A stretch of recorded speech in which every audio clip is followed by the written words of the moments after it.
Ya, oke, Mbak. Iya, siap. Assalamualaikum warahmatullahi wabarakatuh. Selamat Waalaikumsalam datang. warahmatullahi Waalaikumsalam wabarakatuh. warahmatullahi wabarakatuh. Selamat datang kami ucapkan kepada ibu-ibu semua yang sudah hadir pada acara webinar mengolah sampah organik dari rumah. Sebelumnya, saya mau memperkenalkan diri. Saya Satra Hayu sebagai moderator di sini. Untuk pembicara, kita ada dua narasumber. Yang pertama, Ibu Roro, dan yang kedua, Ibu Indri Rajak. Ada pepatah, tidak kenal maka tidak sayang, seperti itu. Mohon perkenan ibu-ibu semua untuk memperkenalkan diri di kolom chat. Nama, panggilan saja, dan asalnya dari mana, gitu. Biar kita saling kenal satu dengan yang lainnya.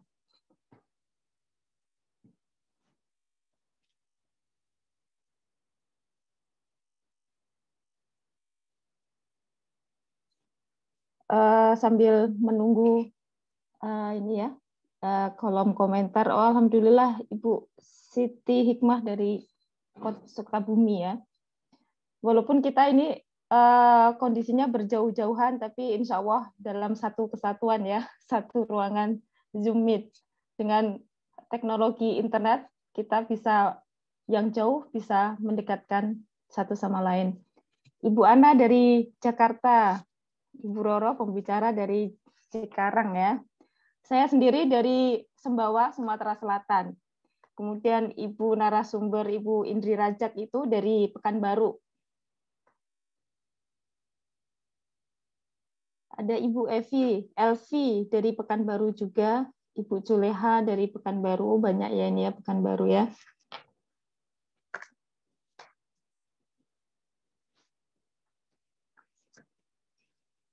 Ibu Armi dari Berau Kaltim.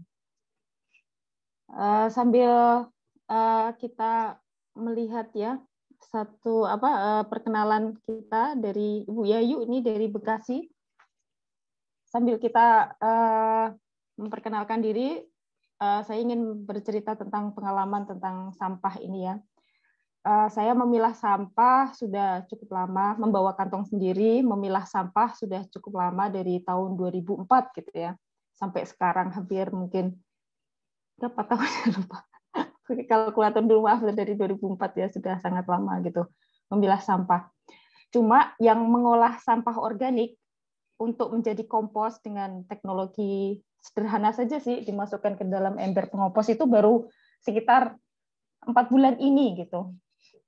Ya belum setengah tahun lah gitu. Nah sebelumnya bagaimana saya mengolah sampah organik? Kebetulan tinggalnya di perkebunan gitu ya, di kebun sawit atau di kebun karet, jadi masih banyak tanah. Jadi sampah organik saya buang di lubang sampah seperti itu. Nah ada kalanya saya ke Bogor untuk studi gitu kan, jadi kan harus ngekos atau harus ngontrak rumah. Biasanya di perkotaan kan tidak ada lahan gitu ya. Nah, waktu saya kemarin di Bogor, jadi saya masukkan ke dalam plastik, kemudian titipkan ke Bapak tukang kebersihan. Nah, dari acara ini kita bisa membuka wawasan kita bahwa walaupun kita tidak punya lahan gitu ya, kita itu masih bisa menyelamatkan sampah organik kita. Nah, kemudian kenapa sih sampah organik ini harus kita selamatkan? Ada video pendek, tapi ini pakai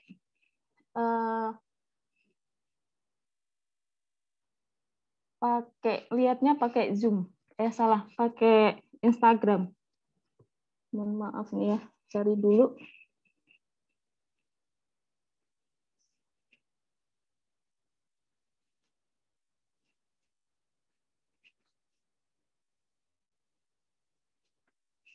Oh.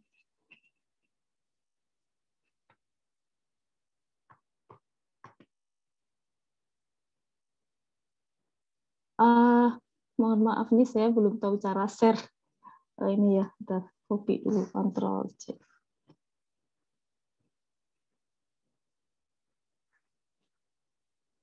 Bentar. Bisa dibantu share screen nanti Oh, sebentar. share screen.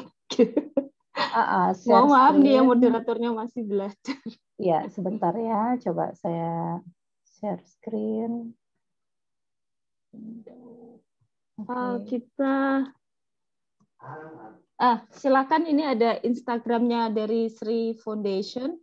Silakan untuk klik di kolom chat, kita nonton bersama bagaimana kondisi TPA, tempat pembuangan akhir kita itu seperti apa gitu. Silakan ibu-ibu untuk melihat kolom chatnya dan kita lihat bersama kondisi TPA kita itu seperti apa. Jadi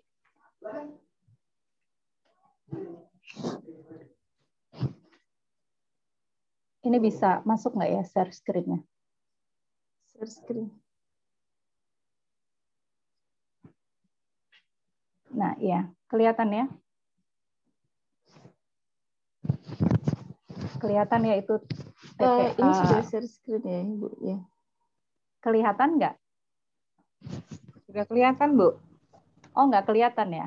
Sudah kelihatan. Oh, sudah kelihatan, ya. Itu adalah tempat pembuangan akhir sampah di Burangkeng. Jadi tempat pembuangan akhirnya Kabupaten Bekasi. Iya. Jadi kita nanti coba balik lagi ya. Kelihatannya. Ya, jadi ini kita itu air lindi. Ya. Itu kolam air lindi itu yang udah tertutup sampah. Nah, itu sampahnya tingginya sekitar 20 sampai 30 meter. Itu eskavator untuk menaikkan sampah jadi kalau truk bawa sampah ke bawah, dinaikkan ke atas. Kemudian itu yang saya zoom itu adalah pemulung yang mengais-ngais sampah di tempat pembuangan akhir. Nah, itu sampai setinggi itu. Ya, itu adalah di TPA. Jadi kalau seandainya ibu-ibu, bapak-bapak belum pernah ke TPA, seperti inilah kira-kira gambaran TPA. Kalau di Jakarta lebih besar lagi, ini di Kabupaten Bekasi di Burangkeng. Ya, yang itu yang kotak itu. Tapi masih ada itu kupu-kupu ya, kupu-kupu kuning tuh. Masih ada kehidupan. Nah, itu kolam air lindi yang seharusnya dipisahkan di filter sebelum masuk ke sungai. Nah, ini juga ada kelihatan kolam air lindinya. Oke, saya stop sharing ya. Ya. Silakan bisa dilanjutkan. Ya, seperti itu ya ibu-ibu semua. Jadi video tadi itu membuka kesadaran diri kita bahwa sampah organik sisa dapur kita itu seharusnya bisa kita selamatkan dulu, tidak harus kita buang ke TPA karena akibatnya seperti kita lihat tadi pasti luar biasa, baunya luar biasa, kemudian lindinya juga mencemari tanah. Sebelum kita masuk ke acara, yang pertama itu materi akan disampaikan oleh Ibu R.A. Kusumo Rukmi, PhD. Saya bacakan biodata beliau biar kita lebih mengenal Ibu Roro lebih dekat lagi. Ibu Roro ini mengambil S1 di Statistik Institut Pertanian Bogor. Kemudian S2 beliau di Sekolah Arsitektur, Perencanaan, dan Pengembangan Kebijakan Institut Teknologi Bandung. Kemudian S3 beliau di School of Engineering Deakin University, Australia. Kemudian Ibu Roro saat ini aktif sebagai aparatur sipil negara atau pegawai negeri ya di Lembaga Perencanaan Daerah di Bekasi ya Bu Roro ya mungkin ya, atau Cikarang. Kemudian ya, yang kedua beliau ini founder dan program advisor dari Sri Foundation, Sekolah Rakyat Indonesia, jadi Yayasan Sekolah Rakyat Indonesia. Kemudian beliau juga penulis, ada buku beliau salah satu kontributor di buku PhD Mama yang diterbitkan di Gramedia. Kemudian Ibu Roro juga menulis artikel ilmiah dan sebagai penulis utama di website Sri Foundation. Untuk waktu dan kesempatan kami kembalikan kepada Ibu Roro untuk menyampaikan materi tentang composting. Silakan Ibu Roro. Ya, Assalamualaikum warahmatullahi wabarakatuh. Selamat pagi semuanya. Semoga semangat ya hari ini ya. Saya semangat nih. Pagi-pagi hari Minggu biasanya ibu-ibu udah masak belum? Saya sudah masak untuk orang di rumah biar nanti nggak pada rewel. Ya, saya akan share screen paparan saya ya sebentar. Ibu Roro, mohon maaf, ada suara masuk kendaraan. Ini dari mana asalnya ya? Mohon maaf, jadi terganggu. Pesertanya jadi kedengaran kecil gitu. Oh iya, mungkin ada suara kendaraan. Mungkin dicek peserta ada yang perlu di-mute. Oh iya, mohon maaf ibu-ibu peserta bisa mute suara ya. Ya ada admin kita Mbak Tasya mungkin bisa muting. Oke, kita mulai ya. Saya coba share screen dulu.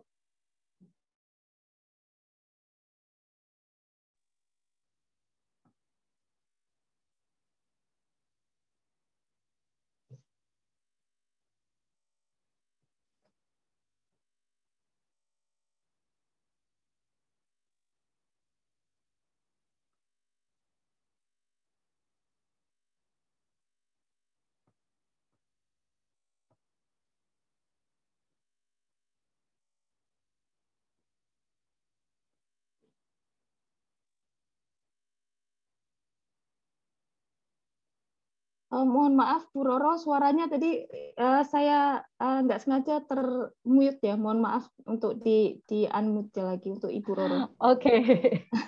Ya. Jadi dari tadi saya cuma au ya. Iya, mohon maaf. Iya. Ini Oke. sudah jelas suaranya. Sip. Ya. Video Jadi Mbak Roro juga, Bu Roro. Videonya kenapa? Kameranya sengaja ya? Kameranya, tapi share screen-nya oke. Oh, share screen-nya oke. Oke, nggak masalah itu. Yang penting share screen-nya. Oke, sip. Ya, jadi sekarang kami Sri Foundation sudah beberapa kali mengadakan seminar online tentang composting ya. Nah, kemudian kita membuat grup WhatsApp. Jadi dari grup WhatsApp itu ada beberapa yang sharing tentang masalah pada saat composting atau membuat ekoenzim nanti oleh Mbak Indri. Nah, oleh karena itu sekarang saya akan bahas memahami lebih dalam tentang composting. Jadi, oke. Ya. Nah, apa itu mengkompos? Jadi mengkompos itu sebenarnya membuat kompos adalah proses alami membusukkan atau mengurai bahan organik oleh mikroorganisme pada kondisi yang terkontrol. Jadi kalau seandainya kita tidak melakukan apa-apa nih, sebenarnya kalau seandainya bahan-bahan organik itu tertumpuk di tanah, maka mikroorganisme akan mengurai dengan sendiri, gitu. Nah, tapi dengan mengkompos kita membuat kondisi itu terkontrol sehingga proses penguraian menjadi lebih cepat, gitu. Dan penguraian berada pada lokasi yang memang kita harapkan. Nah, composting sendiri sebenarnya ada dua hal yang saya baru ngeh ketika ada beberapa pertanyaan, kok kompos saya bau, kok kompos saya lama gitu. Nah, ternyata pada saat webinar yang lalu kami kurang menginformasikan tentang dua composting ini. Metode composting itu ada aerobik, ada anaerobik. Nah, kalau composting anaerobik adalah penguraian yang dilakukan tanpa bantuan oksigen. Atau ada tapi oksigennya cuma sedikit. Pada kondisi ini mikroorganisme yang di dalam, jadi sebenarnya kita ini waktu kompos itu dibantu oleh makhluk-makhluk kecil yang mengurai sampah-sampah organik kita. Nah, kalau seandainya kompos anaerobik itu mikroorganisme yang bekerja adalah mikroorganisme anaerob, ya. Nah, mikroorganisme ini menimbulkan gas metan, asam organik, hidrogen sulfid, itu yang menimbulkan bau. Kemudian kalau seandainya gas metannya kebanyakan bisa meledak, gitu. Nah, kemudian proses ini lebih lama dari kompos aerobik, bisa sampai setahun. Composting anaerobik adalah composting yang biasanya terjadi di tempat pembuangan akhir. di tempat pembuangan akhir itu sampah-sampah organik kan bercampur dengan yang lain ya. Tapi sampah-sampah organiknya itu bertumpuk-tumpuk, kemudian dia mengurai gitu, membuat gas metan, membuat tadi hidrogen sulfit. Nanti lama-lama sampah yang tadi ibu-ibu lihat yang tumpuk begitu, lama-lama kempes dia.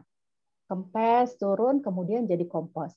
Tapi kalau di TPA, karena dia bercampur antara aerobik dan anaerobik, bercampur antara sampah organik dan anorganik, makanya kalau seandainya nurun pun nggak sampai kempes banget, karena masih ada sampah-sampah anorganik seperti plastik, itu yang nggak bisa diurai.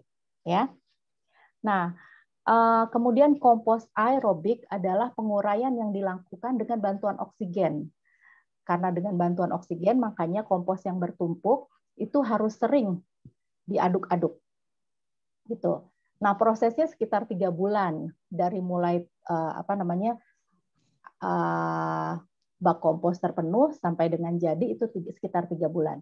Nah, yang akan saya bahas kali ini adalah kompos aerobik. Ya, aerobik. Nah, ini contoh yang gambar Easy Grow itu kompos bat. Itu metodenya lebih ke anaerobik karena dia nggak perlu diaduk nanti, kita tinggal tunggu aja.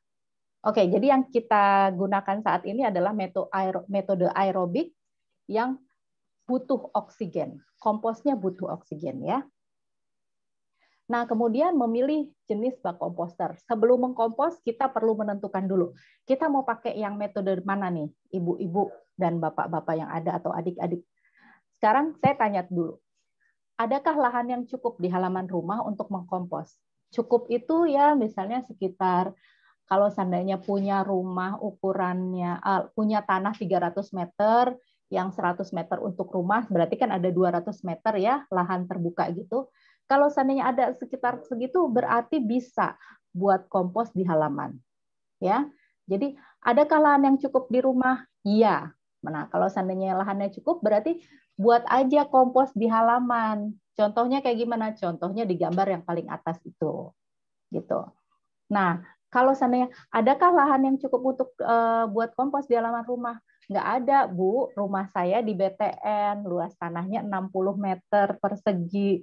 Atau saya, luas tanahnya 75 meter persegi. Jadi ya udah sisa lahan itu cuma 1 meter persegi kali. Jadi kan nggak mungkin ya bikin kompos di lahan. Oke, nggak masalah.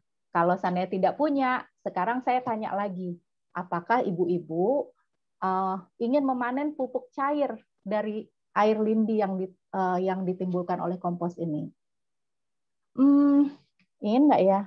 Enggak saya nggak usah manen pupuk cair. Oke, kalau seandainya nggak mau panen pupuk cair, gunakan ember tunggal atau gunakan metode Takakura atau ada bukasi dan lain-lain yang intinya menggunakan 1 ember, 1 bak komposter. Itu seperti di gambar yang tengah, ember warna orange itu, ya. Nah, sekarang kayaknya saya mau deh panen pupuk cair dari air lindi ini, Mbak Roro. Oke, kalau seandainya mau, berarti gunakan sistem ember tumpuk. Jadi itu contohnya ada yang di bawah ya, di gambar kanan bawah yang warna putih. Jadi ada 2 ember yang nanti kita tumpuk, nanti di bawahnya ada keran untuk memanen air lindi. Oke, sampai sini mudah-mudahan ngerti ya. Nah, kemudian sesudah kita menentukan apa yang kita butuhkan, kalau seandainya oke, saya mau ngompos di halaman aja, nggak masalah. Kalau mau ngompos di halaman, tinggal gali sedikit, mungkin seperti tadi sudah dikatakan oleh Bu Sat, di rumahnya dulu dia gali gali tanah sedikit, kemudian sampah-sampah dari dapur, sampah-sampah organik ditumpuk di sana. Oke, kayaknya itu udah sederhana ya. Nanti itu mungkin perlu 1 sesi lagi untuk bahas khusus itu. Nah, cuma sekarang nih saya lebih bahasnya ke yang menggunakan bak komposter. Karena biasanya kita yang tinggal di perkotaan ini lahannya kecil. Rumahnya RSS, rumah sangat sederhana sekali gitu. Ada rumah sangat sederhana sekali sampai susah mau ngapa-ngapain gitu. Nah, sekarang kita persiapkan bak komposter ya, itu untuk rumah yang sederhana, yang nggak ada lahan lah untuk bikin kompos. Kalau seandainya menggunakan metode 1 ember, jadi kita nggak akan memanen air lindi, maka persiapkan ember. Itu di gambar yang sebelah kiri ya. Kita punya ember, lubangi sisinya tuh. Saya udah kasih contoh, itu ada lubang di sisinya, di sisi-sisi embernya. Kemudian lubangi juga bawahnya. Ya, kalau seandainya ibu-ibu mau mengerjakan, nggak bisa ngerjain sendiri, minta tolong bapak-bapak untuk melubangi. Biasanya pakai ini. Kalau saya pakai solder lebih mudah. Ember itu dilubangi pakai solder lebih mudah. Kemudian embernya jangan lupa embernya harus punya tutup, ya jangan sampai nggak punya tutup. Kemudian kalau seandainya mau memanen air lindi, nah ini tuh metodenya yang sebelah kanan, ya yang sebelah kanan yang gambar putih itu di bawahnya dilubangin supaya air lindinya mengalir ke sana. Sisi-sisinya juga boleh dilubangin untuk sirkulasi oksigen. Nah, jangan lupa kalau mau memanen air lindi di ember yang bagian bawah, di sini ya, itu diberikan keran supaya bisa memanen air lindi. Oke, mudah-mudahan mengerti, kita lanjut. Nah, kalau seandainya saya udah menyiapkan bak komposter, apa yang harus saya lakukan, Mbak Roro? Yang pertama adalah tadi bak komposter sudah disiapkan. Kemudian masukkan sampah-sampah organik tadi. Sampah-sampah organik tadi dimasukkan, sebisa mungkin sampah organik itu harus dirajang ya ibu-ibu kalau seandainya mau cepat. Tapi kalau seandainya ibu-ibu nggak keberatan, males rajangnya, udah masukin aja. Nanti juga bisa terkompos, tapi nanti ada konsekuensinya. Ya, nanti cerita konsekuensinya sesudah itu. Jadi yang pertama, masukkan sampah organik. Nah, kemudian yang perlu dilakukan adalah pada saat baru pertama kali membuat kompos, kita tuh sebenarnya butuh starter. Starter itu adalah supaya ada mikroorganisme yang bekerja di situ. Nah, itu semprotkan bioaktivator. Atau kalau seandainya ibu-ibu misalnya sudah pengalaman kompos, sebenarnya starter pertama itu adalah kompos yang di dalam bak komposter itu, yang udah ibu bikin, pindahin aja ke bak komposter baru, itu bisa jadi starter kok. Nah, tapi kalau yang baru pertama kali, yang pertama siapkan bak komposter, masukkan sampah organik ke dalam bak komposter itu, kemudian semprotkan bioaktivator. Bioaktivator itu apa? Bioaktivator itu pertama tadi saya bilang bisa kompos dari bak komposter yang lain yang sudah mulai bekerja. Di situ masih banyak mikroorganismenya. Yang kedua, saya sendiri waktu pertama kali melakukannya adalah menggunakan tomat busuk ibu-ibu. Jadi bahan-bahan tomat busuk, kemudian mangga yang udah kematangan, yang udah mulai busuk, itu bisa loh jadi starter. Jadi tinggal masukin aja sampah-sampah itu ke dalam sebagai sampah pertama. Nah, kemudian yang kedua, bioaktivator itu bisa berupa campuran air cucian beras. Ya. Nah, kemudian juga bisa ekoenzim. Nanti Mbak Indri akan mengajarkan bagaimana buat ekoenzim. Nah, itu bisa digunakan sebagai starter atau bioaktivator untuk kompos yang ibu-ibu buat. Nah, yang keempat itu adalah yang paling ringkes, beli aja EM4. Nggak usah susah-susah, beli EM4, semprotin, seret, beres. Ya. Oke. Nah, sekarang apa aja sih yang bisa masuk ke dalam bak komposter yang bisa kita buat kompos? Sebenarnya semua semua sampah organik itu bisa dibuat kompos, tapi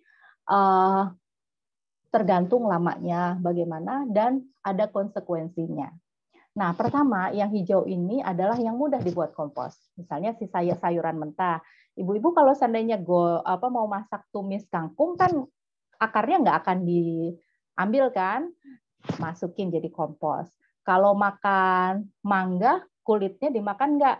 Masukin dari kompos kalau seandainya nggak dimakan. Tapi nanti Mbak Indri bisa lagi ngajarin, ternyata jangan dikompos dulu, bikin aja ekoenzim, itu lain lagi.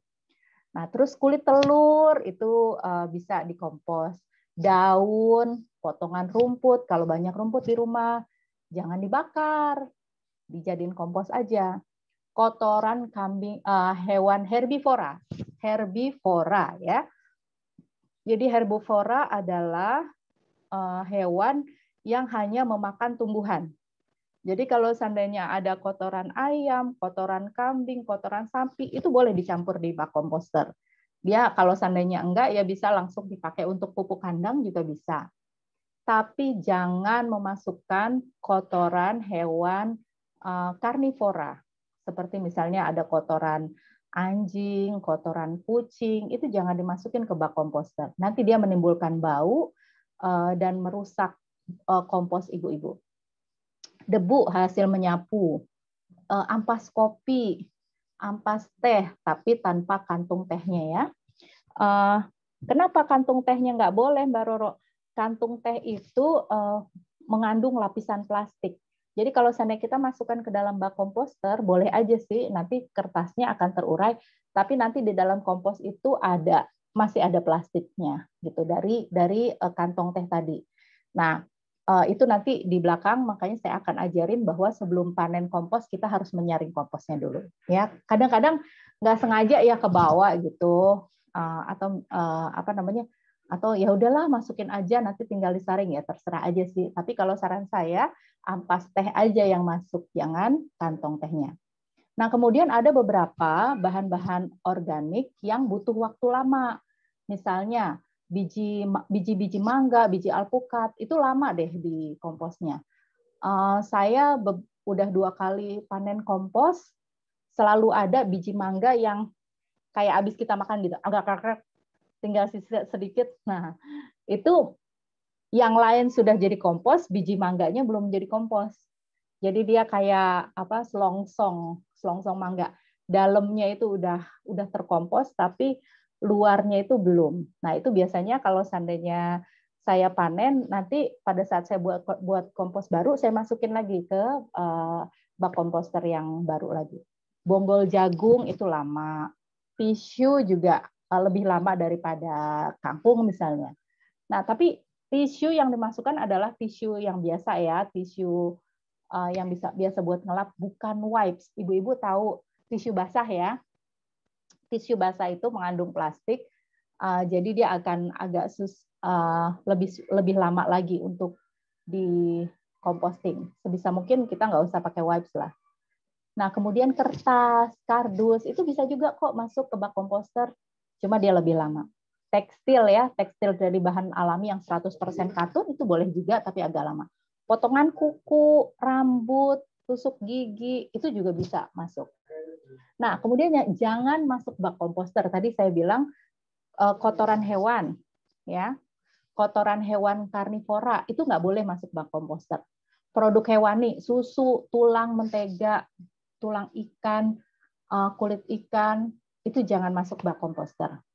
Tanaman yang berpenyakit, kain bahan non-alami seperti polyester, nilon, dan lain-lain. Kenapa nggak boleh, Mbak Roro? Karena produk hewani itu dia akan menimbulkan bau yang menyengat, pertama. Yang kedua, dia bisa mengundang binatang pengerat. Ya, misalnya tikus gitu. Itu nanti bak komposter kita diacak-acak sama tikus. Nah, kita nggak mau kan? Oke, makanya jangan masukkan. Tanaman yang berpenyakit, kenapa nggak boleh masuk? Karena ketika tanaman berpenyakit kita masukkan ke kompos, nanti pada saat komposnya itu sudah akan kita panen, kita gunakan untuk tanaman yang kita mau suburkan, nanti tanamannya kena penyakit lagi, gitu ya. Jadi tanamannya harus sembuh dulu kalau seandainya mau dimasukkan bak komposter. Kemudian kain bahan non alami itu seperti polyester, nilon, dan lain-lain itu mengandung plastik. Jadi kalau seandainya mengandung plastik, susah diurainya oleh mikroorganisme pengurai. Oke, jadi itu ya. Ada bahan organik yang mudah dibuat kompos, ada yang bisa tapi butuh waktu lama, ada yang jangan masuk ke bak komposter.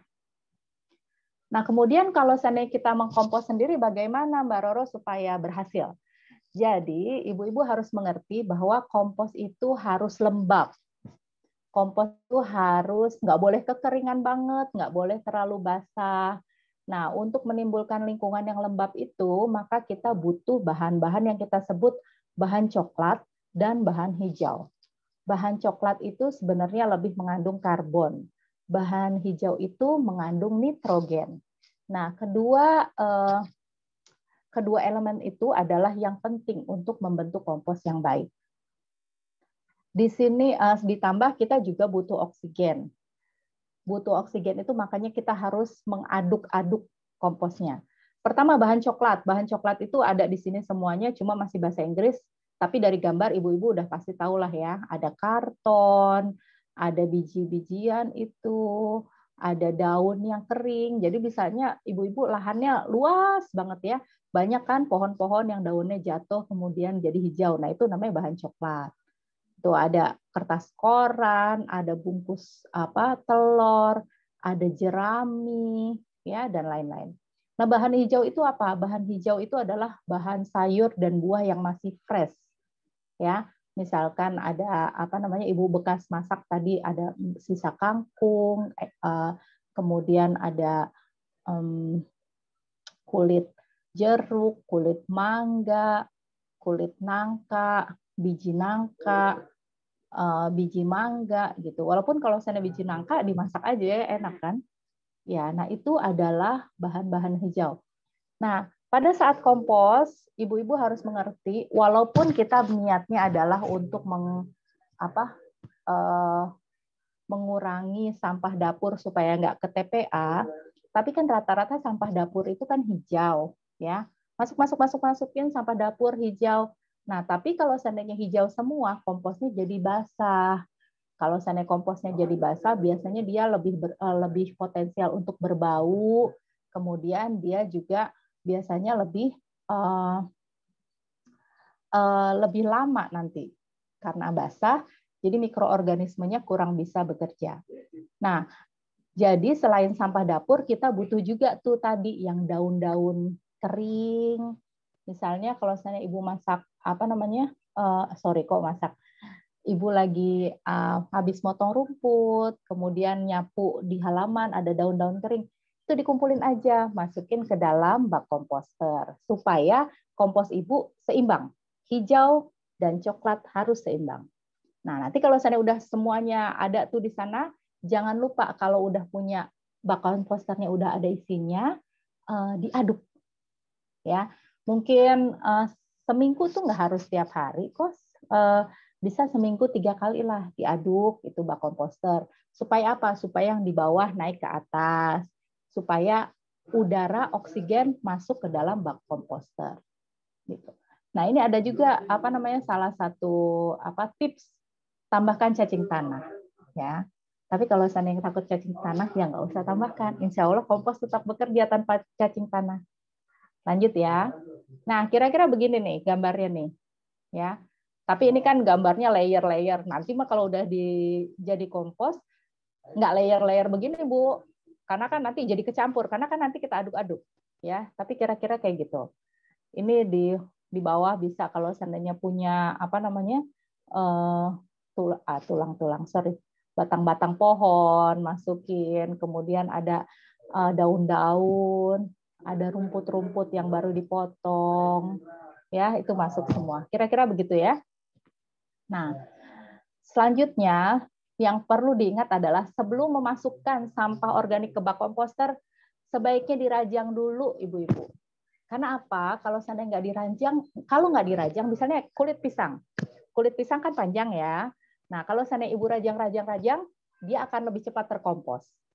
Sementara kalau seandainya nggak ibu rajang, masukin aja ke dalam bak komposter, dia akan terurai, tapi lebih lama. Nah, ketika si mikroorganisme pengurai lagi memakan, ya istilah saya memakan lah ya, memakan kulit pisang itu, dia makannya dari pinggir gitu dia makan. Nah, sesudah dari pinggir, ternyata yang tengahnya udah keburu membusuk duluan dan menimbulkan bau. Nah, itu yang menyebabkan kompos itu bau kalau seandainya ibu-ibu kurang ngerajang. Kalau seandainya kurang ngerajang, maka ada bagian yang belum terkompos, belum terurai, udah keburu menimbulkan bau sebelum diurai. Makanya tips dari saya kalau seandainya mau mengurangi bau, dirajang, ya. Nah, kemudian yang kedua tipsnya adalah jaga sampah organik agar tidak dihinggapi lalat. Jangan biarkan lalat bertelur di sana. Kenapa? Banyak yang tanya ke saya, Mbak Roro, ini kompos saya banyak banget belatungnya. Ih, saya jijik banget sama belatung gitu. Oke, ibu-ibu mungkin nggak tahu belatung itu adalah anaknya lalat ya.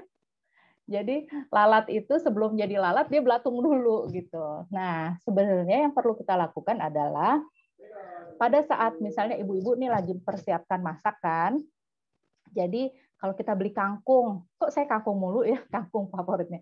Beli kangkung, beli bayam, itu kan kita potong dulu ya.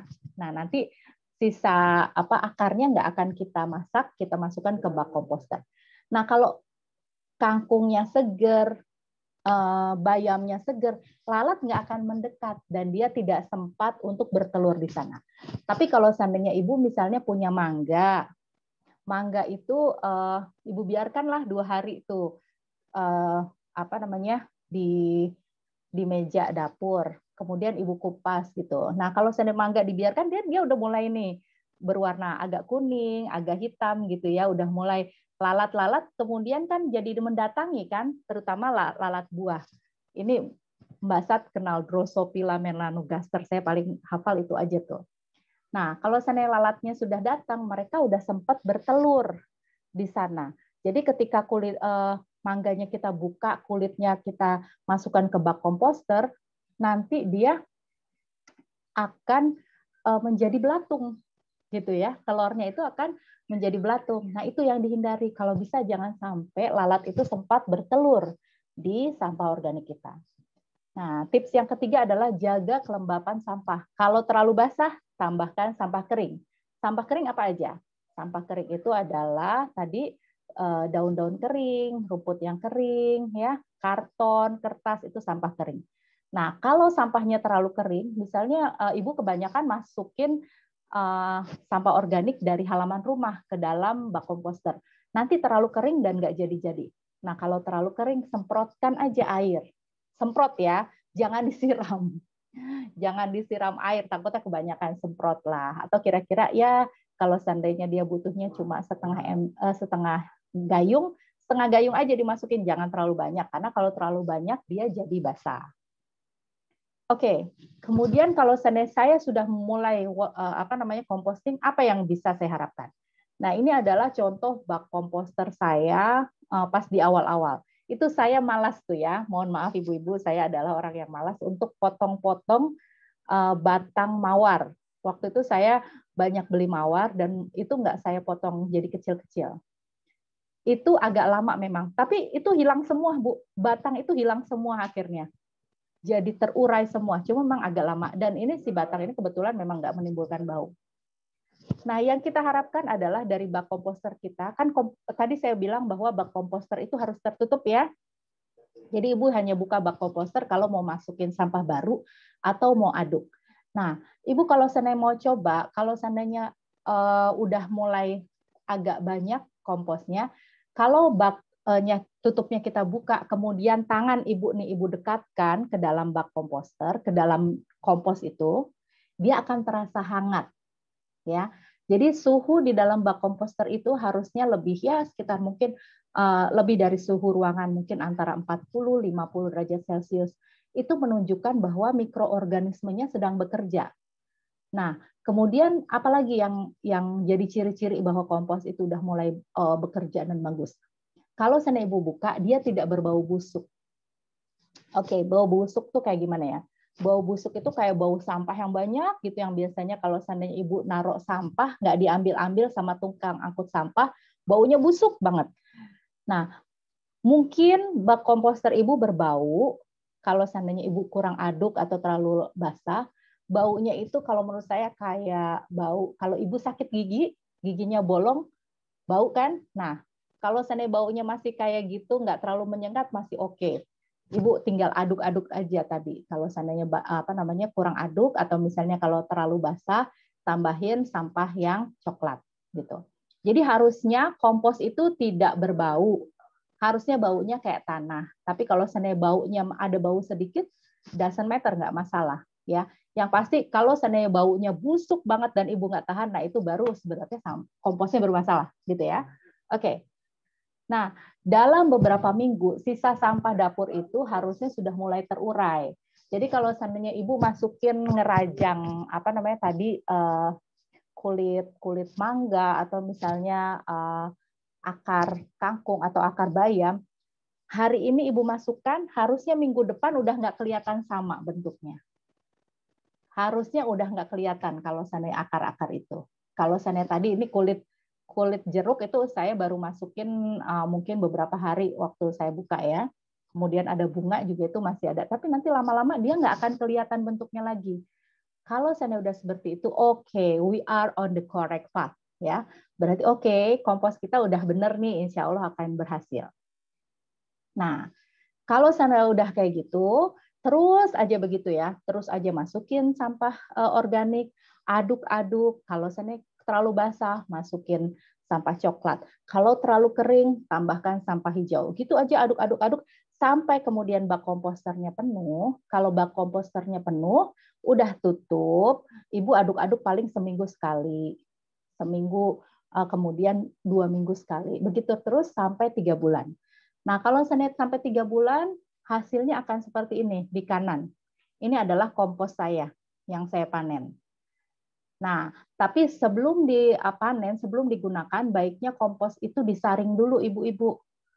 Diayak atau disaring. Karena apa? Saya kadang-kadang masih nemuin adalah yang naruh tuh anak-anak naruh bungkus permen ke bawah ke situ. Adalah misalnya sisa dari plastiknya kantong teh ada di situ. Nah, itu kita pisahkan yang harus bahan-bahan anorganik dari kompos yang sudah jadi. Nah, kalau seandainya sudah, diamkan dulu beberapa hari agar proses penguraian selesai. Didiamkan itu sebenarnya seperti ini. Saya nggak tahu ibu-ibu panennya kapan, apakah tepat atau enggak. Tapi kelihatan, oh ini udah hitam nih, Mbak Roro, oke, tinggal dipanen. Tapi sebenarnya dia masih agak hangat gitu ya, kalau misalnya kita pegang. Jadi sebenarnya si bakteri pengurai itu masih agak bekerja. Makanya saya bilang diamkan dulu aja deh beberapa hari, mungkin sampai seminggu didiamkan. Nggak usah ditambahin apa-apa lagi, udah didiamkan aja untuk memastikan bahwa mikroorganisme pengurai berhenti atau selesai bekerja. Baru sesudah itu dipakai untuk menanam. Nah, saya perkenalkan apa yang akan Ibu temui kalau Ibu mengkompos. Tapi ini sumbernya dari literatur berbahasa Inggris. Jadi kemungkinan nggak semua kita temui. Di sini, jadi makhluk hidup yang kita temui di bak komposter itu ada 3 jenis. Konsumen utama, konsumen layer kedua, konsumen layer ketiga. Konsumen utama adalah mereka yang memakan sisa bahan organik kita ya, sampah organik kita. Jadi konsumen pertama itu adalah mikroorganisme. Jadi misalnya ada bakteri, jamur, actinobacteria ya. Kemudian ini termasuk cacing gilik, tungau, cacing tanah, belatung atau maggot, kaki seribu, siput, lintah, kutu kayu gitu. Nah, tapi kalau seandainya selama pengalaman saya mengkompos dan mendengarkan dari orang-orang lain yang tadi mikroba itu ada, tapi kan nggak kelihatan, saya nggak tahu kan. Nah, tapi yang terlihat oleh mata yang sering ditemukan itu adalah maggot atau belatung. Ya, belatung itu sering ada. Kemudian kaki seribu ada. Siput yang kecil-kecil itu ada. Kemudian lintah saya nggak pernah menemui. Cacing tanah ada. Apalagi ya, binatang kecil-kecil itu kayak kutu kayu mungkin ya. Semut ya, semut ada. Nah, kemudian layer kedua itu adalah makhluk yang memakan konsumen utama. Itu ada kolembola, kumbang, protozoa, cacing tanah, itu ada. Jadi binatang-binatang atau serangga-serangga yang lebih besar, itu kadang-kadang ada. Tadi pagi saya nemuin kecoa di kompos saya. Itu nggak tahu, berarti kayaknya mungkin ada sisa makanan yang mengandung daging atau mengandung bau masuk ke sana. Biasanya saya nggak nemuin kecoa di kompos saya. Kemudian konsumen layer ketiga adalah makhluk yang memakan konsumen layer kedua. Misalnya semut, jangkrik, kumbang, kelabang, tungau, kalajengking, cicak, kecoa. Ya, saya nggak pernah menemuin kalajengking di kompos saya. Saya nggak pernah menemui. Oh, kelabang ada. Tungau kayaknya enggak. Kumbang juga enggak. Jadi yang jangkrik juga enggak. Saya temuin semut, cicak ada kadang-kadang. Cicak mungkin makan semutnya ya. Kecoa baru kemarin ketemu, biasanya enggak ada. Nah, itu adalah makhluk hidup yang akan ibu-ibu kemungkinan akan temui gitu. Terutama mungkin yang ibu-ibu yang sangat khawatir itu adalah belatung. Aduh Mbak Roro, saya takut banget sama belatung. Nah, kalau seandainya belatung itu memang tadi saya bilang jangan sampai lalat menempel di sampah organik kita. Tapi kalau seandainya ibu-ibu kita kadang-kadang itu yang nggak bisa kita kendalikan gitu. Kadang-kadang kita lagi masak gitu, misalnya ada sampah organik yang udah sehari 2 hari kita nggak tahu lalat udah di situ gitu. Dan kemudian dia bertelur di bak komposter, kita nggak bisa kita hindari kan. Nah kalau seandainya kayak gitu, yang bisa saya sampaikan adalah pada saat mau membuka bak komposter, ketok-ketok dulu tuh tutup atasnya, supaya kalau ada belatung maka dia udah jatuh duluan gitu. Nah kalau seandainya dia jatuh duluan, supaya nggak ke tangan gitu ya. Terus kalau seandainya khawatir, ya minta tolonglah sama Pak suami atau anak cowok gitu untuk ngaduk bak komposternya gitu ya. Oke, kita lanjut. Bau pada kompos. Nah, ini biasanya permasalahannya suka begitu. Aduh, kompos saya bau. Nah, tadi ini kompos saya baru saja begini udah hampir penuh dan dia dalam kondisi basah ya. Ini saya udah beberapa kali masukin rumput kering dari depan rumah. Kemudian saya aduk-aduk lagi, tapi nggak apa-apa saya biarin gitu. Itu mohon maaf saya malas sekali, itu harusnya telur sebenarnya bisa dipisah ya, jangan dikompos. Telur itu bisa ditumbuk sampai dengan menjadi bubuk, kemudian kita taruh di atas tanaman. Itu bisa menjadi tambahan kalsium buat tanaman. Tapi di kompos pun bisa, cuma nanti komposnya biasanya masih ada kulit telurnya kecil-kecil gitu, karena nggak ditumbuk kan, jadi cuma saya krek gitu. Tapi nggak apa-apa. Nah, bau pada kompos biasanya disebabkan kompos terlalu basah. Kenapa? Mikroorganisme pengurai tidak dapat bekerja dengan baik pada saat kompos terlalu basah, sehingga kompos menimbulkan bau busuk. Makanya kalau seandainya terlalu basah, tadi harus ditambahkan dengan sampah coklat. Daun-daun kering, rumput kering, tambahin kertas, ya sampah kertas, silakan di situ. Nah, kemudian sampah organik yang mengandung daging atau tulang atau yang berminyak ikut masuk ke bak komposter. Ini suka saya lakukan. Jadi kadang-kadang, saya mau mau lebih banyak sampah yang tidak sampai ke TPA. Jadi misalnya sisa makanan tuh anak-anak kadang-kadang suka nggak habis ya, udah dimakan sama ibunya gitu misalnya, cuma masih ada yang tersisa misalnya. Nah itu masukin ke bak komposter. Padahal di situ tadi udah kecampur sama minyak masak, udah kecampur sama daging ayam sedikit mungkin begitu, sehingga akhirnya jadi bau. Nah kalau bisa jangan ya, kita biarkan yang masuk ke dalam bak komposter kita adalah sampah yang fresh. Kemudian sampah organik tidak dicacah kecil-kecil sehingga keburu bau sebelum dapat diurai oleh mikroba. Nah itu cacah, yang penting cacah. Di sini kalau saya dilihat itu ada daun, ini daun daun jambu. Jadi tahu ini ya ibu-ibu, tahu tape kuningan? Tape kuningan itu kan ditutupnya pakai daun jambu kan ya. Itu kan nggak fresh. Tapi saya masukin nih ke bak komposter. Jadi dan nggak saya potong-potong, nggak saya potong-potong. Jadi dia agak lebih lama mungkin terurainya. Seperti itu. Jadi kalau seandainya nggak mau menimbulkan bau, jangan lupa untuk dicacah. Nah, ini cara mencegah bau adalah isi kompos terlalu basah. Nah, kalau terlalu basah, aduk kompos untuk tambahkan oksigen, tambah unsur coklat. Jangan lupa tutup bak komposter agar tidak kemasukan air hujan. Ya, tutup yang rapat. Jangan sampai kemasukan air hujan. Nah, kemudian ada kandungan daging, minyak, dan susu. Makanya dia menimbulkan bau seperti tadi yang saya ceritakan. Kadang-kadang kita sisa makanan dari piring kita langsung masukin ke bak komposter, padahal di situ masih ada sisa daging, sisa minyak gitu. Jadi sebaiknya sih kalau nggak mau bau jangan dimasukkan. Tapi kalau seandainya sayang daripada ke TPA, ya udah masukin aja. Tapi tutup hidung sedikit gitu kira-kira. Ya, begitu aja kira-kira ibu-ibu, adik-adik, Mbak Sat. Terima kasih sudah mendengarkan. Saya kembalikan lagi kepada moderator. Ya, terima kasih, waktunya pas sekali nih ya Ibu Roro ya. Selanjutnya mohon izin kepada ibu-ibu semua untuk menyampaikan informasi hari Rabu. Saya share ini ya.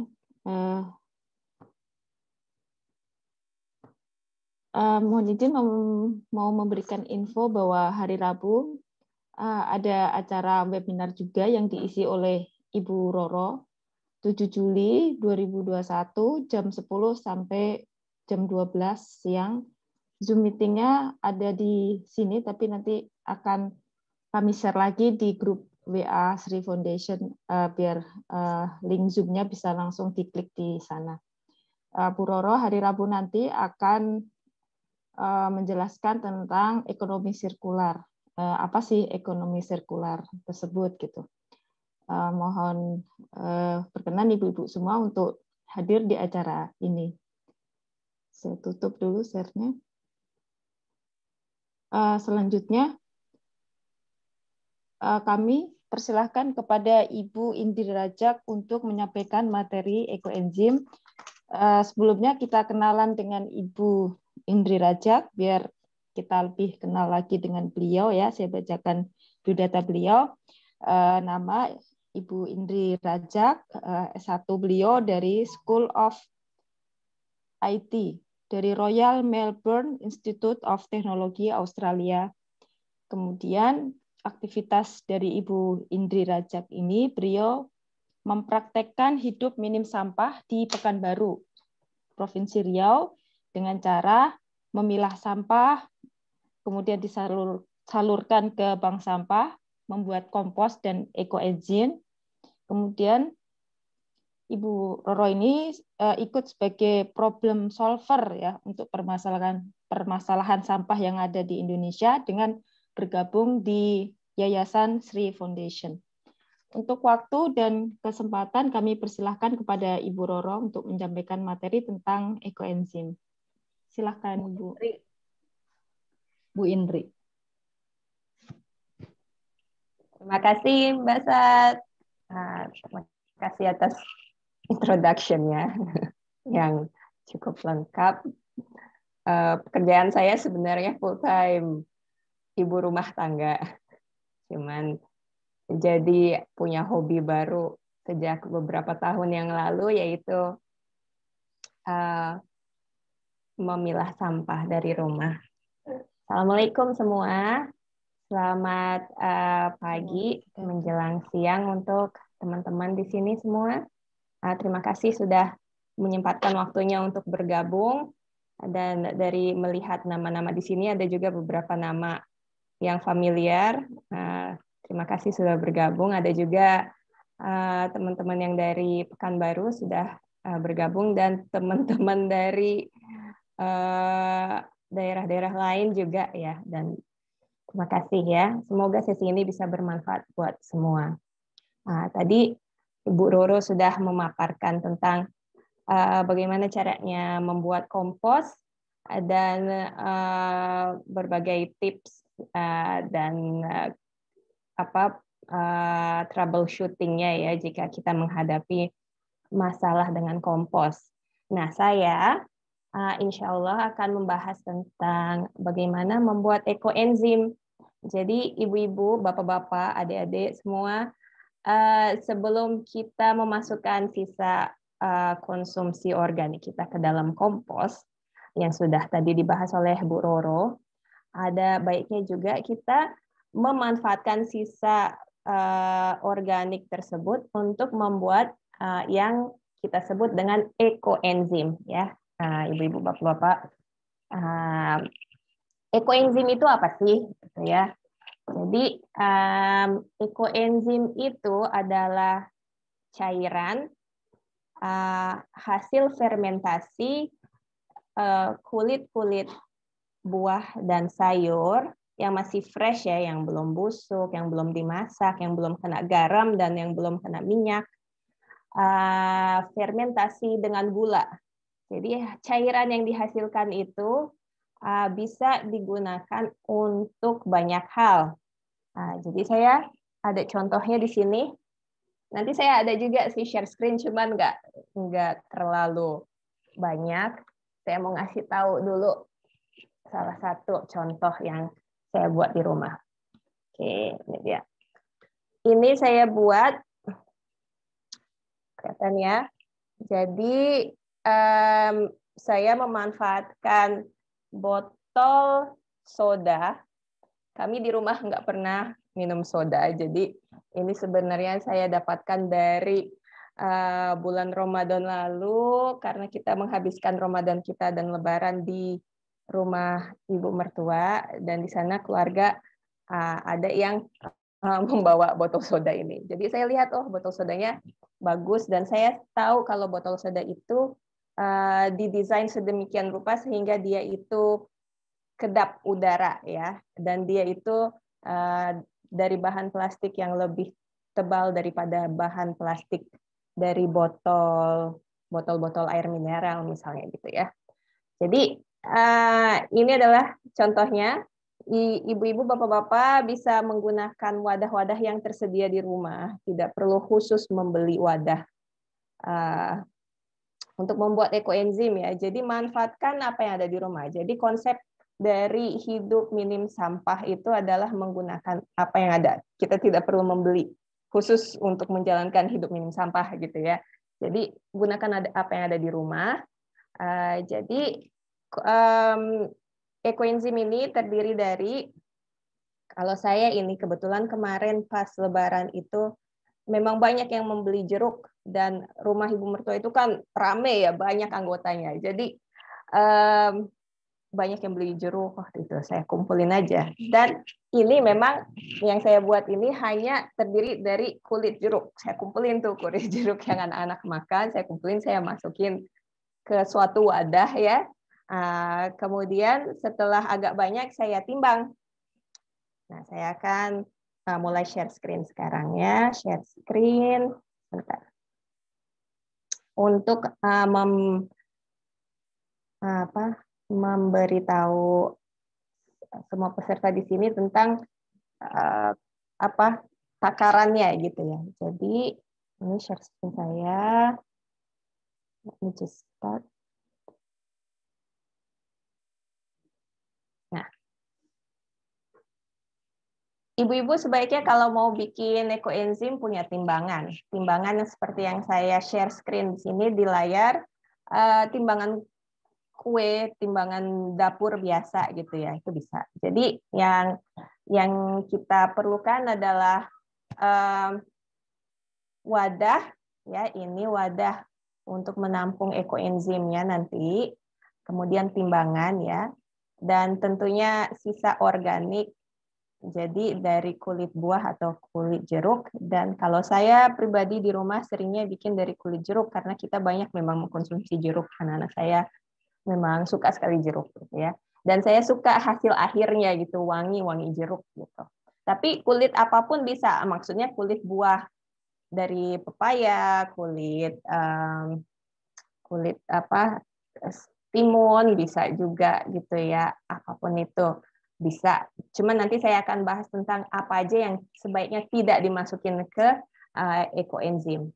Nah, takarannya adalah 1 bagian gula, jadi kita akan menggunakan gula merah atau gula aren atau molase ya. Molase itu biasanya adalah cairan yang dibuat dari olahan tebu ya, jadi ampas tebu itu, dan relatif lebih murah dibanding gula merah dan gula aren gitu ya, bisa setengah dari harganya. Kalau saya seringnya pakai gula merah karena itu yang paling mudah saya dapatkan di Pekanbaru. Sampai sekarang saya belum menemukan yang menjual molase dari tebu. Tapi kalau di Bandung, teman saya di Bandung, teman-teman di Batam gitu ya, mereka sudah menggunakan molase yang dari ampas tebu. Itu juga bisa ya, bisa kita gunakan untuk pembuatan ekoenzim. Jadi takarannya adalah 1 bagian gula, 3 bagian kulit buah atau kulit sayur, kemudian 10 bagian air. Jadi contohnya kalau kita timbang ya, dan sebaiknya ini dalam bentuk gram semua. Di sini saya sediakan wadah. Nah, ini dia. Ini dia ya, wadah yang saya gunakan untuk seperti yang di foto ini. Jadi saya isi dulu wadah ini dengan air, dan air yang bisa digunakan adalah air apa saja yang bersih. Air galon pun bisa, cuman sayang aja gitu. Jangan pakai air keran, bisa, air pump bisa gitu ya, air hujan, air dari tetesan air AC juga bisa, asal bersih. Nah, itu bisa kita gunakan. Nah, jadi untuk yang di foto ini saya gunakan 1 kilo air, saya timbang dulu wadahnya, kemudian saya masukin airnya seberat 1 kilo, kemudian saya timbang, berarti kalau airnya 1 kilo, kulit-kulit buah dan sayurnya itu harus 3 bagian kan, jadi berapa? 300 gram ya, saya timbang, kemudian saya masukin ke dalam wadahnya. Kemudian saya masukin 100 gram gula merah gitu ya, dan saya aduk. Atau kalau ibu-ibu mau bikin larutannya dulu ya bisa juga. Jadi bisa masukin air, kemudian larutan gulanya diaduk-aduk sehingga dia agak mencair, baru masukin kulit buah dan kulit sayurnya bisa juga. Terus tutup. Udah gitu aja. Jadi teknologinya nggak canggih-canggih banget. Cuman itu aja, dan apa yang terjadi kita tutup, terus jangan lupa kita bikin labelnya. Nah, kalau saya tulis di tutupnya ini kapan saya buat, tanggalnya ini saya buat kemarin tanggal 1 Juli ya, di awal bulan, berarti saya bisa panen ini insya Allah 3 bulan lagi ya. Juli, Agustus, September, Oktober ya nanti ya. Jadi tanggal 1 Oktober saya bisa panen ekoenzim saya ini yang akan menghasilkan cairan seperti yang di gambar berikutnya ini. Nah, ini dia fotonya. Jadi ekoenzim ini akan menjadi cairan-cairan seperti ini yang di botol-botol sebelahnya, di gambar sebelah kanan ini. Nah, ini ampasnya ya dia. Jadi saya gunakan apapun wadah yang saya temukan ya. Kalau adanya botol-botol air mineral dari tetangga ya, karena kami tidak membeli air mineral botolan lagi. Saya ambil gitu ya, saya pakai itu, atau wadah-wadah bekas kue-kue seperti yang di sebelah kiri ini saya manfaatkan itu. Nah, disaring aja ibu-ibu ya, setelah 3 bulan disaring, dan cairannya ini bisa kita gunakan untuk banyak hal. Saya kalau di rumah sering menggunakan ekoenzim ini untuk mencuci, merendam sayur dan buah yang saya beli, karena saya biasanya tidak selalu bisa membeli sayuran dan buah-buah yang organik ya. Nah, kalau misalnya kita ke pasar terus belanja buah dan sayur, biasanya itu kan nggak organik ya Mas. Kita beli yang mungkin sayuran-sayuran dan buah-buahan yang masih ada pestisidanya nempel di kulit gitu ya. Jadi apa yang saya lakukan, saya masukin beberapa liter air, takarannya sebenarnya saya takarannya kira-kira, cuman ada panduannya juga di sini. Coba saya stop share dulu. Nah, stop share. Saya kasih tahu ibu-ibu di sini. Sebentar.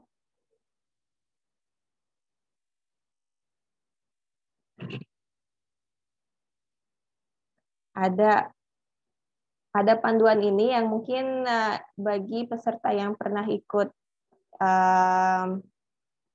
Zoom ekoenzim beberapa waktu yang lalu sudah mendapat ini ya.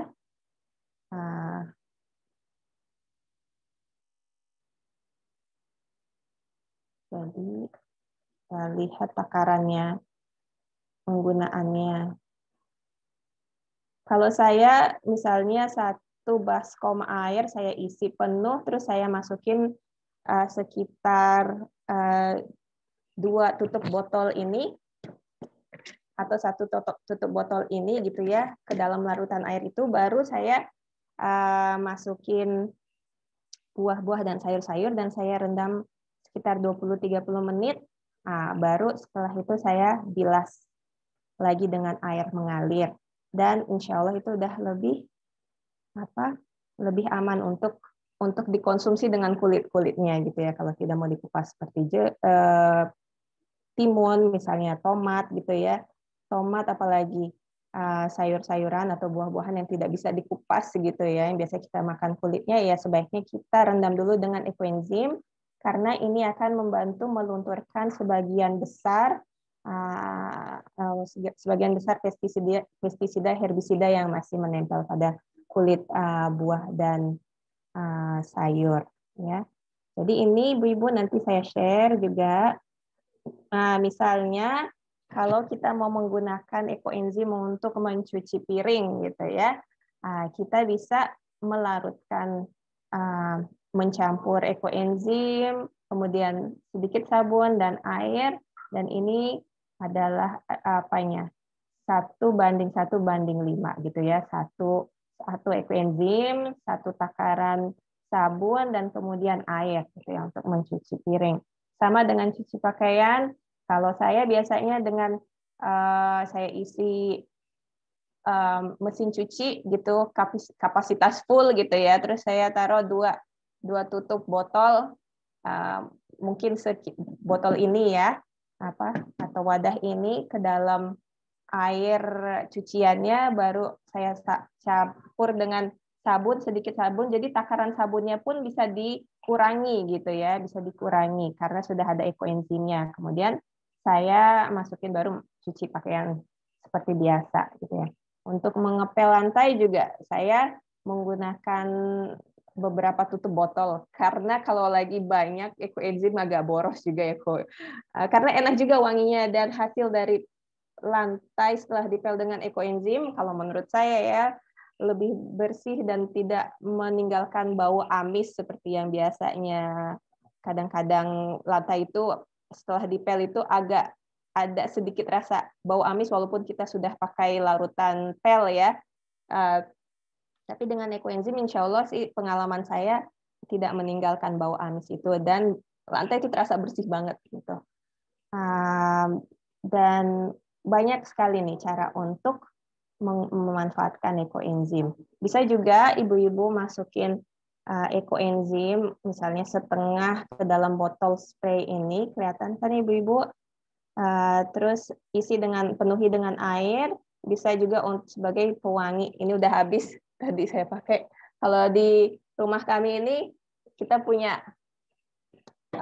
lahan terbuka, di depan ada taman gitu ya. Jadi tetangga-tetangga ini masih banyak yang bakar-bakar sampah dari lapangan di depan, sampah-sampah daun-daunan, ranting-ranting, itu hampir setiap pagi. Jadi biasanya kalau udah mulai bakar-bakar gitu, kita tutup pintu, terus kita semprot-semprot ekoenzim. Alhamdulillah sih terasa membantu untuk mengurangi bau asap itu yang dari luar. Mungkin itu sih ya yang dari saya. Saya mungkin akan memberikan waktu untuk tanya jawab aja gitu ya. Jadi kayaknya kalau mau membahas tentang ekoenzim itu enak ya, bagi teman-teman yang sudah mencoba mungkin ada masalah dengan itu bisa ditanya di sini. Tapi sebelum saya tutup, saya lupa lagi ini, ada satu hal lagi yang saya mau share dengan ibu-ibu. Selain ekoenzim, saya sudah berapa kali mulai membuat ini.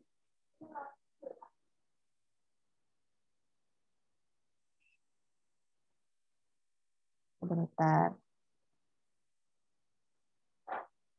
Kelihatan nggak ini di layar TPC?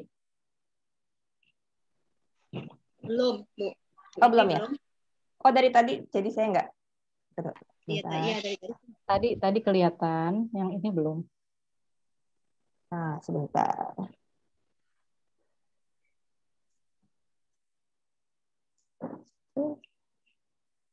Balik lagi ke sini.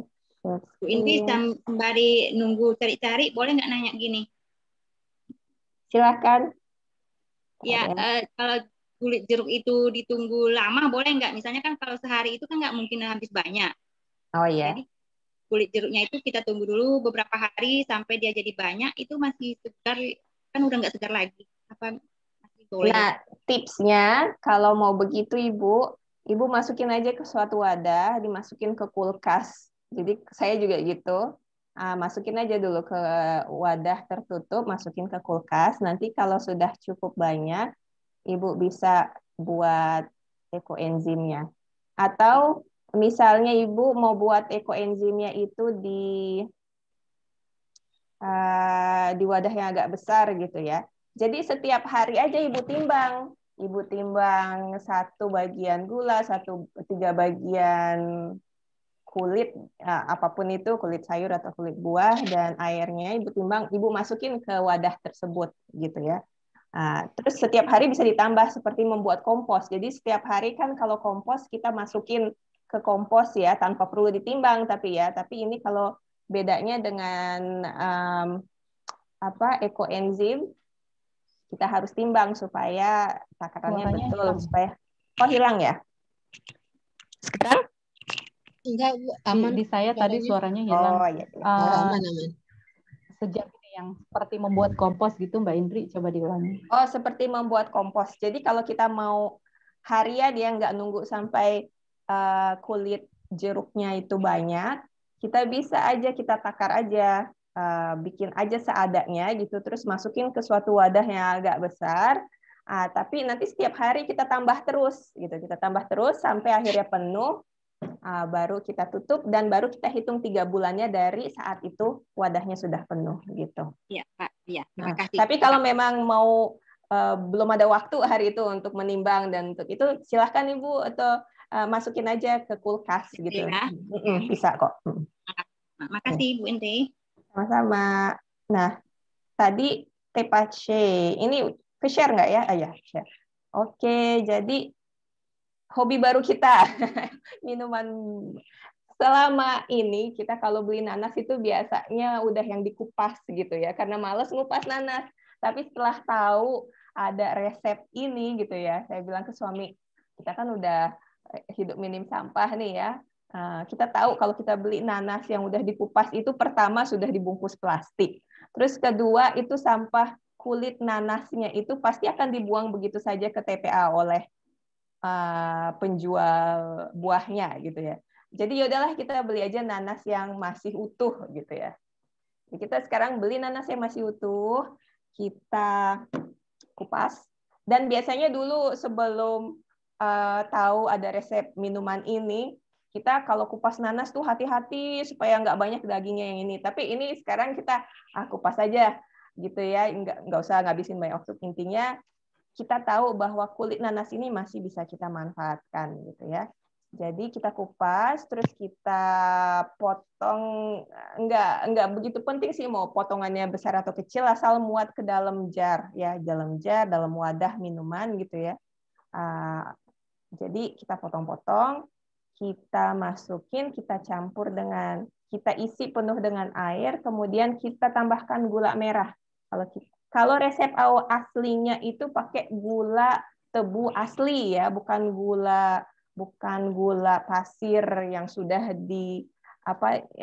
ditambah pemutih gitu ya. Pokoknya masih gula. Tapi di sini kan kayaknya jarang kita temukan. Jadi yang sering kita temukan adalah gula merah atau gula aren. Jadi tambahkan gula aren. Ini nggak ada takarannya karena ini sesuai selera. Kalau kita mau agak manis ya kita tambahkan agak banyak gulanya. Kalau kita nggak mau terlalu manis ya 1 aja. Intinya kita akan fermentasi kulit nanas ini hanya menggunakan gula. Jadi bakteri-bakteri yang ada dan mikroba semua ya, makhluk-makhluk hidup yang ada di kulit nanas ini akan memakan gula itu ya dan menghasilkan yaitu fermentasi akan mulai dan mengeluarkan banyak enzim ya, memproduksi enzim yang diproduksi yang ada di nanas ini adalah enzim yang baik sekali untuk kesehatan lambung ya. Jadi ibu-ibu silahkan coba kalau beli nanas, dikupas aja nanasnya, potong rajang-rajang, nggak usah potong kecil-kecil juga nggak apa-apa. Tambahkan gula merah. Bisa juga kalau kita tambahkan jahe digeprek aja, terus kita tambahkan juga kalau di rumah kita tambahkan cengkeh sama kayu manis gitu ya. Kemudian kita diamkan, kita tutup, dan nggak harus kedap-kedap banget ya kalau membuat teh pashe ini. Jadi kita tutup aja dan kita biarkan selama tidak lebih dari 3 hari, karena setelah 3 hari itu akan menghasilkan alkohol ya. Jadi sebaiknya kalau kita di rumah kita lebih suka setelah 24 jam kita udah saring. Lebih juga boleh. Jadi semakin lama semakin akan bersoda. Jadi ini nanti akan menghasilkan minuman bersoda yang kaya enzim gitu ya. Jadi ibu-ibu tinggal ibu-ibu saring nanti, dan ini hasilnya bisa didinginkan dan enak banget rasanya. Kalau kurang manis tambahkan madu boleh, atau pokoknya minuman soda yang sangat bermanfaat untuk kesehatan. Dan anak-anak suka banget, kita suka banget. Jadi setiap beli nanas, nanasnya kita makan, kulitnya kita bikin ini, baru nanti kulitnya yang setelah dibuat teh pashe ini kita masukkan ke kompos dan jadi pupuk gitu ya. Jadi nggak ada yang terbuang. Dan kalau ada yang punya lahan itu bonggolnya atasnya nanas juga bisa di regrowth ya, bisa ditanam ulang gitu. Nah, jadi itu ibu-ibu sharing dari saya, semoga bermanfaat dan mohon maaf jika ada kurang-kurangnya, dan silahkan ibu-ibu bertanya, mungkin mau tanya apa sih baunya ekoenzim gitu ya. Ekoenzim baunya sama seperti apapun yang kulit buah dan sayur yang kita masukin. Jadi kalau saya lebih suka pakai kulit jeruk dan baunya kayak fermentasi kulit jeruk. Jadi kalau kita pernah makan atau buat tape kan ada aroma tapenya itu ya, aroma fermentasinya. Nah, ini aromanya seperti itu, tapi dominan juga bau jeruknya gitu. Nah, kalau yang ini ada jeruk, ada pisang, saya masukin kulit pisang juga kemarin karena pisang juga kayak enzim. Tapi biasanya saya pakai jeruk aja sama jeruk nipis. Enak baunya jeruk gitu. Saya pakai ini untuk nyuci, biasanya nyuci popok kain anak bayi saya juga, terus untuk nyuci baju, untuk ngepel, untuk semprot-semprot sebagai pewangi alami, dan sebenarnya banyak sekali manfaatnya ya. Ada bahkan yang membuat berdrum-drum gitu ya, untuk kemudian dibuang ke dalam sungai yang sudah, atau danau yang sudah terkontaminasi gitu ya.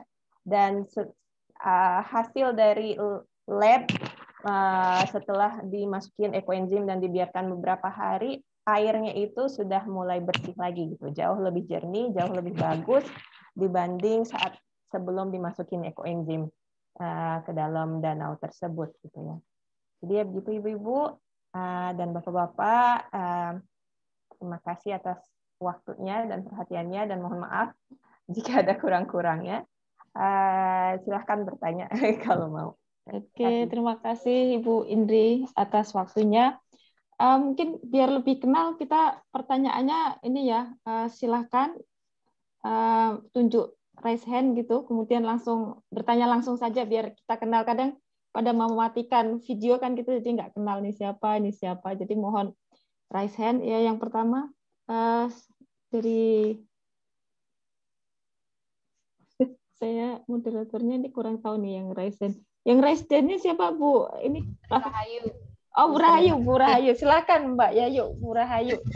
Iya, terima kasih Mbak. Saat ketemu lagi ya di sini ya. Betul, Mbak Indri mungkin kita nggak ketemu waktu nggak tahu Mbak Indri di Melbourne tahun berapa Mbak? Harusnya ketemu tuh di Melbourne. Oh ya, saya 2014-2017. Ya, silakan Remote masih. Ya, Oke. Mbak Indri, terkait dengan ternyata nggak, saya kan memang sudah ikut yang bank sampah gitu, dan apa namanya kemarin juga sudah diajak oleh koordinator bank sampah di Tangsel itu membuat ikutan pelatihan ekoenzim. Saya pikir tuh susah apa sih kayak gitu. Ternyata begitu dijelaskan oleh Mbak Indi kok gampang banget kayak gitu ya.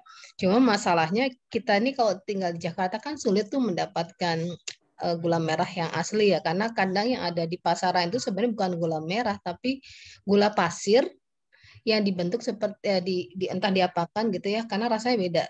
Gula pasir yang entah dibentuk seperti apa kemudian jadi warnanya coklat kayak gitu seperti gula merah, tapi sebenarnya saya tahu itu bukan gula merah yang asli seperti, dan itu agak sulit di Jakarta gitu.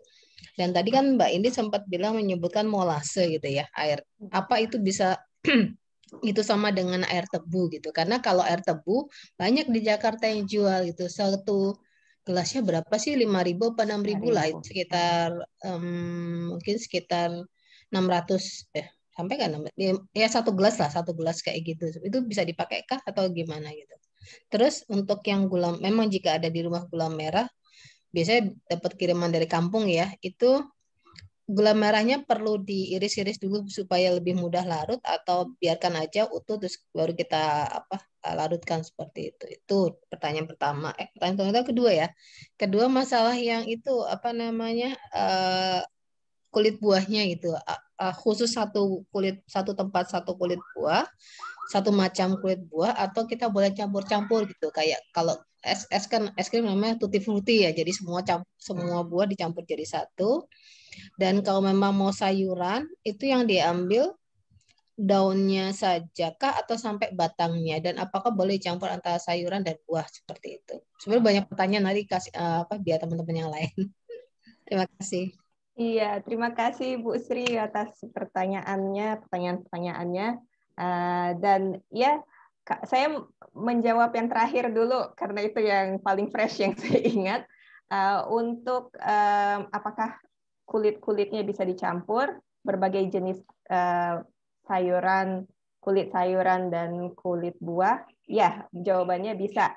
Jadi dicampur aja, tapi kembali lagi ke kita masing-masing. Kalau kita mau menghasilkan ekoenzim yang aromanya seperti apa, misalnya kalau saya lebih suka yang aromanya jeruk, ya saya akan banyakin jeruknya gitu, kulit jeruknya gitu ya. Tapi bisa juga dicampur aja gitu. Ada teman saya di Bandung yang dia memang komposternya itu kecil sekali, tapi dia punya 2 drum yang ukurannya 30 kilo gitu ya, untuk memuat 30 kilo cairan, itu yang dia gunakan gitu untuk membuat ekoenzim, dan semua dia campur kulit bawangnya, kulit sayuran, semua kulit buah dia masukin ke situ, asal memang masih belum rusak gitu ya, jadi belum busuk, belum bulukan, masih belum dimasak gitu, dan belum kena minyak dan garam itu. Jadi boleh dicampur semua gitu ya. Dan kemudian apakah pertanyaan yang pertama tadi, gula, tentang gula yang digunakan. Idealnya supaya lebih ekonomis memang molase karena hanya 10.000 per kilo gitu. Cuman itu belinya di mana? Mungkin kalau ada yang punya akses teman di Bandung, kata teman saya sebenarnya di Tokopedia dijual, di marketplace dijual ya. Jadi bisa mungkin di Google dicek, itu sekitar 10.000 per kilo gitu ya. Sangat ekonomis dibanding gula merah yang harganya 2 kali lipat itu ya. Nah, kalau apakah jika kita menggunakan yang tidak asli itu, apakah itu bekerja? Sebenarnya tetap bisa bekerja karena bakterinya itu, mikroorganismenya itu akan memakan gula gitu ya. Apapun gula yang kita masukin, cuman kenapa kita gunakan yang semurni mungkin karena kita mau menghasilkan cairan yang bebas kimia gitu kan. Kalau misalnya kita menggunakan gula pasir itu kan sudah melalui fase proses yang begitu panjang di pabrik gitu ya, melalui dan menggunakan begitu banyak zat-zat kimia untuk membuatnya, memproduksinya gitu ya, memutihkannya gitu ya. Jadi kita tidak mau menghasilkan cairan yang ekoenzim yang juga penuh dengan kimia gitu ya. Jadi sebaiknya sih gula yang masih murni gitu sebisa mungkin. Tapi kalau adanya yang seperti yang Bu Sri bilang tadi, di Jakarta atau di kota-kota besar gitu ya, adanya susah mendapatkan yang murni, ya manfaatkan yang ada aja dulu, nggak apa-apa insya Allah gitu. Karena semua itu akan dikelola, akan dimakan oleh mikroorganisme di dalam ekoenzimnya ini gitu ya, akan dimakan juga gulanya, akan diolah sehingga menjadi ekoenzim yang insya Allah bermanfaat buat kita gitu. Pertanyaan ketiga ya Bu tadi, saya lupa. Iya, air gula itu, air tebu. Air tebu ya, air tebu. Saya belum pernah coba Bu pakai air tebu, cuman saya pernah coba pakai air cucian beras. Dan kalau dari panduan yang saya baca itu nggak ada kan penjelasan tentang air beras, cuman sudah pernah ada pegiat lingkungan lain ya, yang ibu-ibu lain yang menggunakan air beras dan saya coba dan itu juga bisa gitu ya, juga menghasilkan cairan ekoenzim yang bisa kita gunakan. Karena beras itu kan mengandung gula juga ya, jadi dari situlah kenapa mereka menggunakan air beras. Jadi saya pernah menggunakan air cucian beras dan itu bisa juga Bu, lebih ekonomis banget malah ya. Bahkan sehari-hari di rumah ya. Iya, ada di rumah bisa juga. Cuman memang dari pengalaman saya dia akan lebih bau jeruknya itu nggak se-strong yang kalau kita pakai gula. Kalau dari pengalaman saya ya, nggak tahu teman-teman lain yang pernah menggunakan air beras sebagai ekoenzim, tapi itu yang saya rasakan gitu. Dan kemudian nggak begitu bergas seperti membuat dengan air gula merah. Kalau pakai air gula merah itu selama beberapa ini aja nih, ini contohnya ya, dia akan tetap keluarin gas walaupun ini sudah dibuat bulan Mei masih ngeluarin gas. Tapi kalau pakai air cucian beras itu minggu pertama aja kan keluar gasnya gitu ya. Setelah itu nggak akan keluar gas lagi. Tapi hasilnya insya Allah tetap bisa kita gunakan. Gitu Bu. Semoga Jadi kalau air cucian beras sudah nggak usah dicampur air lagi ya. Jadi komponennya cuma buah sama ini ya. Iya, sama air cucian beras. Oke. Tinggal ditimbang aja 10 bagian air cucian beras. Gitu. Ibu. Sudah terjawab ya, Bu Yayu? Sebenarnya sudah. Masih banyak pertanyaan lain sih. Nanti saya tanya di chat aja deh. Iya. Tadi ada pertanyaan dari Ibu Sri Nur Cahyaningsih atau Ibu Ana atau Ibu Rizka. Mohon bisa raise hand atau bisa langsung buka kamera kemudian langsung bertanya biar kita kenal juga. Yang mana sih Ibu Rizka atau Ibu Ana atau Ibu Sri? Silakan Ibu-ibu.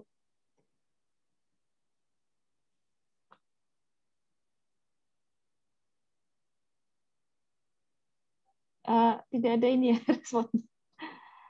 Ini ada pertanyaan di chat ya? Iya di chat atau saya bacakan aja pertanyaan. Aja, Mbak. Ya. Pertanyaan dari ini Ibu Rizka dulu. Ada ini kucing tinja anak bulu kucing. Bagaimana cara mengatasinya ini? Bagaimana cara mengomposkannya gitu? Silakan mungkin Bu Roro kali ya. Aduh, memang nih kucing. Jawabannya. Oh iya. Sebentar. Tadi apa? Ada apa sih? Tinjanya anak bulu. Bagaimana cara mengatasinya? Oh, bisa dikompos atau enggak? Cara mengomposkannya bagaimana tinja anak bulu ini? Iya, kalau tinjanya anak kucing kan tetap dia ini apa ya kayak bayi gitu masih minum susu gitu ya? Bukan tinjanya kucing. Kucing itu kami yang suka kucing menyebutnya anak bulu, anak ketiga gitu. Iya. Anak keempat. Anak kucingnya belum. Ya bukan anak bulu itu kucing Bu Roro maksudnya. Bagaimana memperlakukan tinjanya kucing? Ya udah besar udah kecil.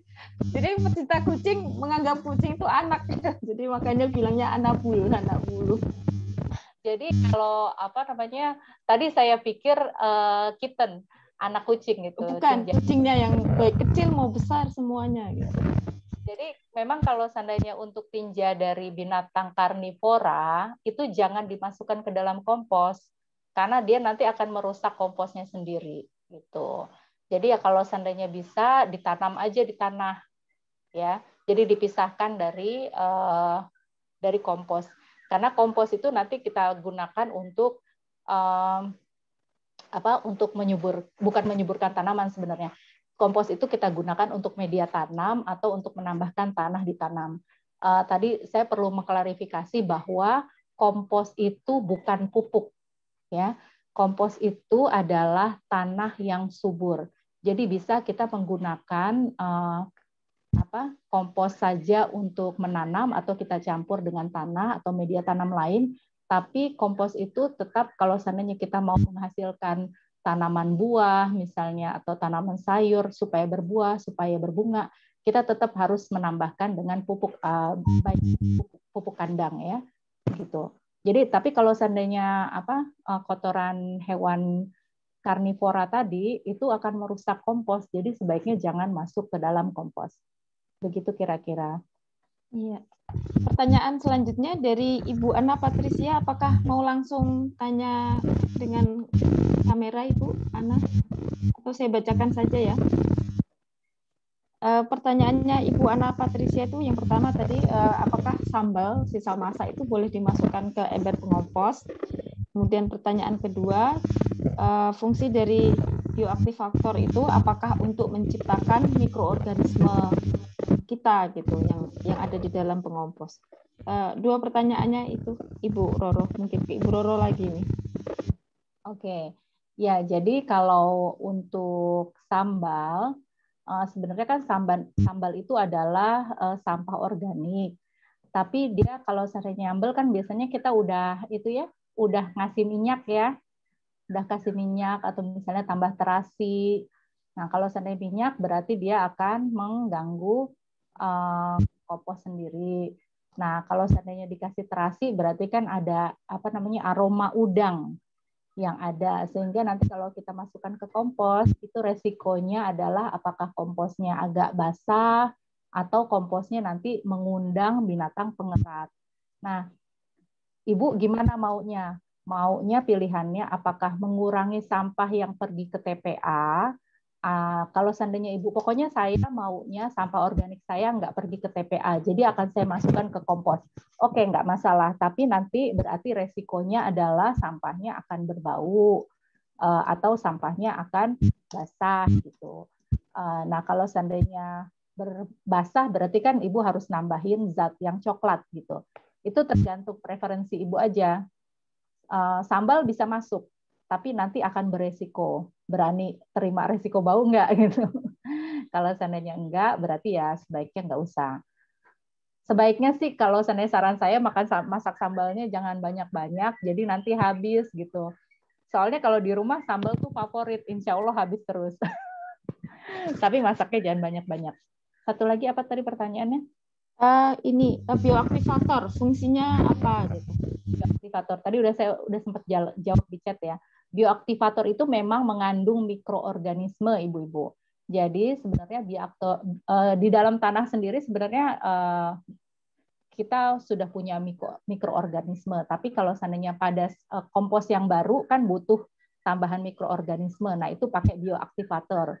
Jadi untuk di dalam bioaktivator itu sudah ada mikroorganisme. Jadi itu fungsinya untuk mengaktifkan mikroorganisme supaya dia bekerja mengurai sampah-sampah organik. Begitu kira-kira, Mbak Sat. Pertanyaan selanjutnya mungkin sudah dijawab di chat, tapi biar lebih jelas lagi semuanya bisa mendengarkan, barangkali ada yang tidak sempat membaca chat. Itu pertanyaan dari Ibu Sri Nurjaya Ningsih. Kompos itu jadinya berapa lama, Bu? Gitu. Oh iya. Kompos itu jadinya sekitar 3 bulan untuk kompos yang kita bahas ini ya. Kalau kompos yang anaerob itu kan tadi saya udah bahas, kita nggak bahas di sini. Jadi kompos anaerob itu butuh waktu 1 tahun. Dan itu memang ditaruh aja, nggak perlu diaduk-aduk. Nah, kalau seandainya kompos yang kita bahas sekarang butuh waktu 3 bulan. 3 bulan dari apa? 3 bulan dari kalau bak komposternya penuh dan tidak ditambah-tambah lagi. Kadang-kadang gini, di rumah saya tuh kan saya isi rumah ada 7 orang ya. bak kompostor saya sudah penuh. Oke, kita akan menunggu selama 3 bulan. Tapi ternyata tahu-tahu ada yang nambahin, gitu kan? Jadi kan kalau seandainya ada nambahin, berarti mulai lagi kan? Nah, jadi dihitung 3 bulan itu dari bak komposter penuh, kemudian kita tutup, nggak ditambahin apa-apa, cuma kita aduk setiap minggu, misalnya sekali 2 kali, gitu. Ini ada pertanyaan lagi dari Ibu Sri. Ibu Sri Rahayunya mau bertanya langsung lagi atau saya bacakan saja ini? Boleh dibacakan aja Mbak. Oh, Saya dibacakan yang aja. mana lagi Oke, nanti. siap. Oke, pertanyaan dari Ibu Sri Rahayu. Bagaimana mengompos di halaman atau di ruang terbuka? Perawatannya apa saja? Perawatannya seperti apa? Yang kedua, berapa lama hasil ekoenzim bisa disimpan di ruang terbuka? Nah, ke Bu Roro dulu ya, kemudian Bu Indri. Mbak Silakan, Asad, Bu Roro. maaf itu bukan saya, ada Yayu yang lain. Oh, Yayu lain. Oh, maaf. Oh, silakan. Maaf. Ibu Yayu, Kabupaten Bekasi nih. Mohon ini kalau bisa bertanya langsung saja biar kita kenal ya. Oh, saya pikir ini Yayu, saya juga Yayu panggilannya. Hari ini banyak Yayu. Kalau seandainya ada 4 nanti dapat dapat kit. Dapat payung cantik. Payung cantik. Jadi, Ibu Yayu, mohon bertanya langsung. Atau langsung saja ya. Oh, ini Bu Yayu datang nih. Mic-nya Ibu dibuka. Nah, kita jadi kenal. Unmute dulu mic-nya. Assalamualaikum. Waalaikumsalam. Kenalkan Bu, saya Bu Yayu dari Kabupaten Bekasi. Iya, tadi pertanyaan pertama untuk Bu Roro. Kalau kita mengompos di ruang terbuka, tadi kan membuat ini ya, menggali tanah, kemudian nanti sampah organiknya dimasukkan ke situ. Nah, untuk perawatannya seperti apa ya Bu Roro? Kemudian apakah harus ada penutupnya di atas supaya nggak kehujanan atau bagaimana? Itu yang pertama. Kemudian yang kedua untuk Bu Indri Razak, berapa lama hasil dari ekoenzim ini bisa disimpan di ruang terbuka atau di suhu ruang? Atau apakah lebih baik misalnya disimpan di kulkas atau bagaimana? Terima kasih. Assalamualaikum warahmatullahi wabarakatuh. Waalaikumsalam. Silakan Ibu Roro. Iya, saya sebenarnya udah ini sih, cuma nanti coba saya share foto saya mengkompos di ruang terbuka ya. Memang di ruang terbuka itu, Bu, kendalanya adalah dia kehujanan, dia kepanasan, gitu. Jadi kalau seandainya kita mengkompos di ruang terbuka itu seperti digambar di slide saya tadi, sebaiknya ada tutup, ya, dikasih misalnya bangunan supaya apa? Supaya air hujan tidak membasahi kompos kita. Karena kalau seandainya kita kompos terlalu basah, nanti dia wet gitu, terlalu basah. Nah, atau kalau seandainya dia lagi musim panas, kering, dia kekeringan gitu. Memang kalau seandainya mengkompos di ruang terbuka, sebaiknya apakah ditutup, dikasih atap, atau Ibu mengkomposnya di bawah pohon rindang. Nah, cuma memang kalau seandainya kalaupun hujan di ruang terbuka, karena komposnya itu bawahnya ada tanah, jadi dia nanti lama-lama tanahnya mengalir sehingga dia nggak akan basah banget seperti di bak komposter. Kalau di bak komposter itu kan karena air lindi itu adalah air yang diproduksi oleh sampah organik. Kalau seandainya lubangnya kurang, maka air lindinya itu akan tersimpan di dasar bak komposter sehingga menimbulkan bau gitu. Nah, kalau seandainya di ruang terbuka itu enggak. Jadi air lindinya ya mengalir ke tanah. Nah, tips untuk untuk composting di ruang terbuka itu adalah coba menjaga kelembaban dari kompos itu sendiri gitu. Jadi kelembaban itu kalau seandainya nggak hujan-hujan, misalnya berarti perlu disemprot air, seperti kita nyiram tanaman aja gitu, Bu. Nah, kalau seandainya dia terlalu lagi musim hujan, ya udah nggak apa-apa biarin, tapi kita tunggu aja sampai musim agak panas gitu, karena nanti airnya akan berkurang sendiri. Dan tipsnya adalah mengaduk ya Bu ya, mengaduk supaya dia mendapatkan oksigen yang cukup gitu. Kira-kira begitu. Nanti saya akan coba apakah saya bisa kirimkan foto ya. Jadi saya menumpuk aja itu sampah organik di halaman yang agak terbuka begitu. Dia nggak saya aduk kadang-kadang. Nah dia mimpes sendiri, mimpes tahu ya Bu ya, berkurang sendiri gitu. Berkurang sendiri. Jadi ini sistemnya seperti semi anaerob, tapi karena dia terbuka dia tetap dapat oksigen sih. Nanti saya kasih lihat gambarnya. Baik, Kira-kira terima kasih Bu Roro. Silakan langsung Ibu Razak, Ibu Indri. Baik, untuk yang tentang ekoenzim bisa bertahan berapa lama? Pembuatannya sendiri membutuhkan waktu 3 bulan di suhu ruang. Jadi jangan dimasukin kulkas atau ruangannya jangan terlalu suhu ruang aja lah gitu, suhu ruang dan tertutup ya. Nah setelah jadi cairannya ini bisa nggak ada kadaluarsanya. Jadi ekoenzim bisa bertahan selamanya, nggak akan ada kadaluarsanya, dan jangan disimpan di kulkas karena akan membunuh enzimnya gitu ya, sayang. Jadi itu semoga menjawab pertanyaannya. Baik, terima kasih Bu Indri. Iya, saya juga terima kasih Bu Indri, baru tahu nggak boleh masuk kulkas ya. Ya. Jangan yang dimasukin kulkas tadi kulit-kulit buahnya saja. Ya. Kalau misalnya udah kita jadi nggak sempat, dibiarin aja ya. kita masukin kulit-kulit buah yang belum sempat kita buat ekoenzim di wadah dan kita masukin kulkas supaya tidak bulukan, supaya tidak rusak gitu ya. Tapi kalau sudah jadi, udah dimasukin ke ekoenzim dengan cairan gula dan air, jangan masukin kulkas. Dan kalau udah jadi juga jangan masukin kulkas. Beda dia dengan sabun lerak ya. Sabun lerak saya pernah buat. Sabun lerak memang kalau mau bertahan lebih lama cairannya itu harus dimasukin kulkas gitu ya. Tapi kalau ekoenzim enggak. Iya, terima kasih. Masih ada pertanyaan dari ibu-ibu yang lain, apakah atau tidak? Masih ada waktu, kita 10 menit, sayang. Mbak, tadi kayaknya ada nanya nasi basi boleh masuk ke itu Oh nggak? iya. Siapa tuh nggak ada? Di atas ya, di cat atas. Masuk ekoenzim apa masuk kompos, Bu? Kompos, makanya kompos tadi. Kompos.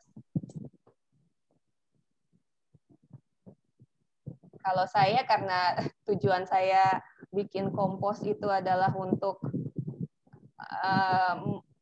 mengurangi atau jangan sampai saya mengirim sampah ke TPA. Jadi kalau ada nasi basi atau misalnya ada yang nempel-nempel di rice cooker terus masih tersisa gitu ya, saya saring, saya masukin ke komposter.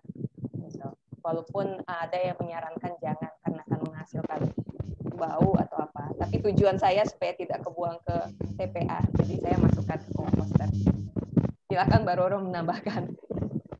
Ya, sebenarnya prinsipnya sama tadi seperti jawaban saya untuk memasukkan sambal ke dalam ke dalam kompos. Jadi tujuannya apa? Kalau seandainya tujuannya supaya kompos kita tidak bau, kita mendapatkan kompos yang tidak bau, gitu kan? Berarti nasi basi jangan dimasukkan ke dalam kompos.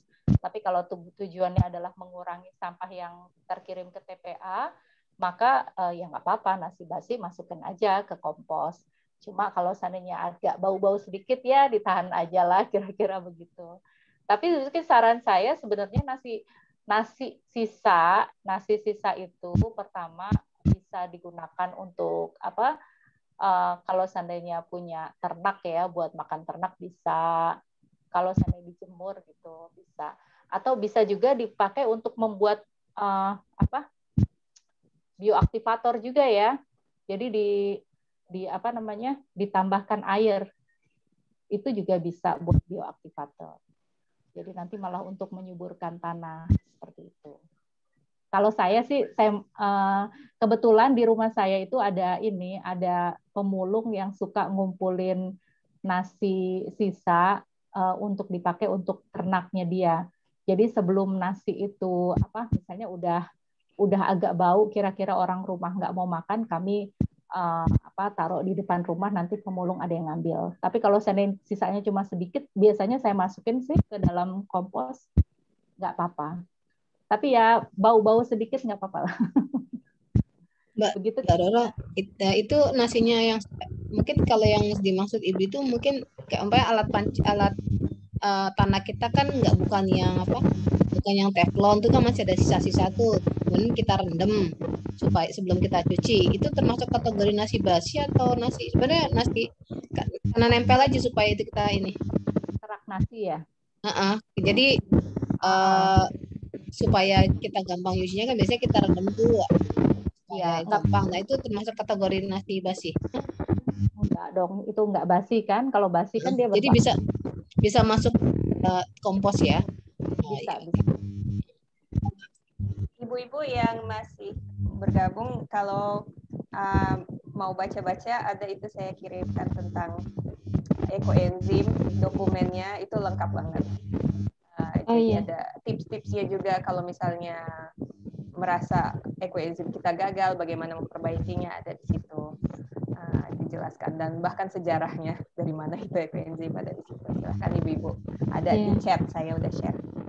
Terima kasih untuk Bu Indri. Ternyata masih ada pertanyaan dari Ibu Joleha. Apa Ibu Joleha ini ya mau buka kamera sehingga kita bisa kenal?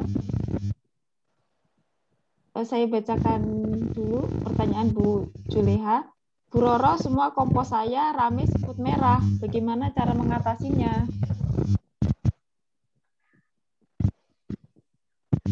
Ya, tadi saya sudah balas di sudah chat balas ya. Iya. Untuk teman-teman juga yang lain. Jadi kalau seandainya ramai semut merah itu berarti ada sesuatu yang jadi sumber makanan semut. Tadi kita sudah bahas beberapa binatang yang ada di dalam yang mungkin kita temui di bak komposter adalah semut ya. Nah, semut ini dia memakan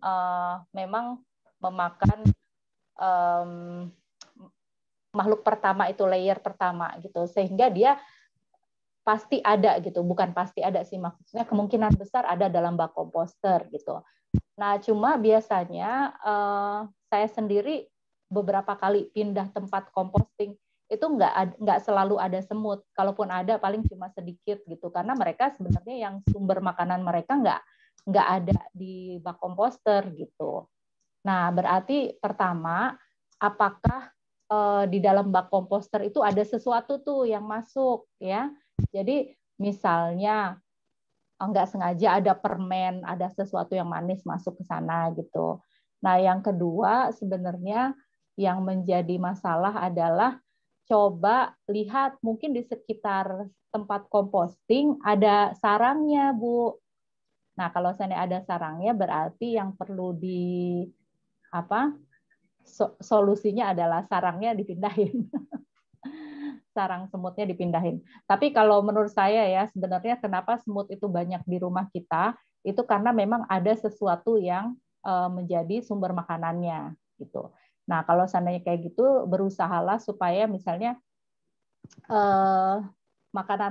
makanan-makanan kita itu tidak terjangkau oleh semut gitu. Sehingga nanti kalau seandainya mereka nggak menemui makanan di rumah kita, mereka pasti akan pindah sarang, Bu, ke tempat lain. Seperti itu. Kira-kira begitu, Mbak Sat? Iya, terima kasih. Ada ibu-ibu yang masih belum mendapatkan akses materi dari Ibu Indri Rajak. Sebelumnya Ibu agak ke atas di scroll chatnya, nanti ada di situ materi dari Ibu Indri, kemudian silahkan download. Atau nanti bisa ibu-ibu bergabung di link grup WAG Sri Foundation. Setelah ibu-ibu bergabung di Sri Foundation, nanti akan kami berikan lagi materi dari Ibu Indri Rajak. Link untuk bergabung di Sri Foundation juga ada di link chat ya. Di chat, mohon ibu-ibu untuk cek ke chat WA-nya. Chat sekarang, Zoom sekarang.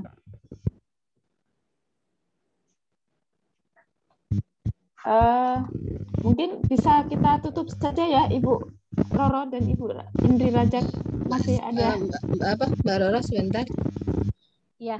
Nah, ini yang tadi Di sini pengalaman aja sih, bukan bukan sebuah ini. Jadi yang untuk yang semut tadi, saya tuh mengamati beberapa kali saya untuk menghindari semut itu biasanya saya mengoles, bukan untuk komposter ya, tapi mengoleskan minyak tuh di sekeliling sekeliling tempat yang kita inginkan jauh dari semut kayak gitu. Jadi itu akan menghindari ya jadi semut tuh nggak mau masuk kayak gitu dengan kita bukan menteskan, istilahnya dikasih aja diolesin gitu ya, diolesin minyak goreng di sekeliling alat itu. Kemudian sih bisa membantu. Iya, saran bagus tuh. Kadang-kadang saya juga Iya, ada saya rasa saran. Nanti Iya, kalau nggak kepikir tuh ada, FOND iya betul minyak itu kan semut nggak suka, nggak suka dengan minyaknya. ya gemes sudah masak, capek-capek, yang makan bukannya keluarga, semut ya. Itu ibu-ibu ada tambahan lagi dari saya nih, kalau misalnya nanti ekoenzimnya udah jadi, bisa juga dimasukin ke botol spray yang tadi saya kasih tahu itu, botol spray, dan bisa disemprot-semprot ke tempat-tempat yang biasanya banyak semut. Jadi misalnya di pinggir-pinggir ekoenzim juga bisa. Gitu, untuk mengurangi adanya semut. Sejak saya ngepel pakai ekoenzim ini, semut jauh berkurang juga komunitas semut di rumah. Jadi dicoba aja ibu-ibu. Padahal itu gula ya Mbak ya? Gulanya udah dimakan sama bakterinya, jadi udah Oh jadi iya enzim. ya, gulanya dimakan. Ya, habis ya. Oh iya. Pengalaman juga saya baru panen tapi sebenarnya kurang semingguan lagi, tapi nyuri start itu ya, panen ekoenzimnya.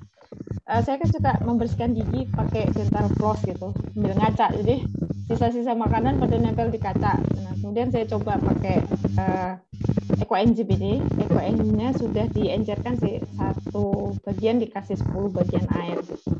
Dan memang kacanya tuh cepet banget bersihnya. Sisa-sisa makanan yang habis membersihkan gigi pakai dental flossnya itu jadi bersih gitu, hilang gitu.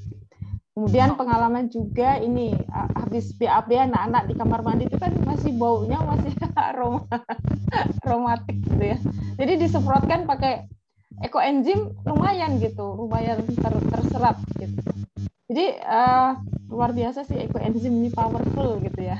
Manfaatnya luar biasa gitu. Cuma kita kadang nggak sabar tuh, nunggu 3 bulannya lama sekali. Nunggunya yang nggak sabar. Demikian saya tutup saja, ibu-ibu semua. Terima kasih banyak atas kehadiran partisipasinya dari acara ini. Semoga kita bisa tergugah gitu ya untuk mulai menyelamatkan sampah organik kita. Kita manfaatkan semuanya di dalam rumah. Tidak ada yang kita buang ke TPA. Kemudian kita juga bawa kantong sendiri dari rumah kalau berbelanja. Kemudian kita pilah sampah-sampah itu, kita pilah yang masih berguna kita jual. Jadi sampah yang kita kirim ke TPA itu sangat-sangat sedikit gitu. Insya Allah keluarga kami sudah memilah sampah. Jadi 1 minggu itu paling 1 kresek kecil segini aja gitu. Sampah yang dibuat ke tempat sampah ke TPA. Jadi insya Allah dengan kita semua memperlakukan sampah kita dengan baik ya, yang kita buang ke lingkungan hanya sedikit, insya Allah kita tidak punya TPA yang seperti di gambaran Ibu Roro yang pertama kali tadi ya, video yang kita lihat bersama tadi. Jadi jangka panjangnya kita tidak seperti itu lagi. Dan yang terpenting itu memang kita sadar, masyarakatnya sadar, dan yang kedua ada regulasi dari pemerintah gitu. Pemerintahnya melarang pemberian plastik, kemudian menyediakan fasilitas insinerator mungkin ya, kalau kita sudah sadar yang kita buang hanya sampah kering, jumlahnya sedikit, kemudian dibakar dengan insinerator dan dihasilkan listrik, bisa bermanfaat. Jadi arahnya ke sana, tapi nggak apa-apa, tidak ada kata terlambat. Mari kita mulai dari keluarga kita masing-masing. Saya tutup acara ini. Wassalamualaikum warahmatullahi wabarakatuh. Waalaikumsalam. Terima kasih Ibu semuanya. Siti Hikmah, Ibu Jawaria, Ibu Sri Rahayu, Mbak Yayu.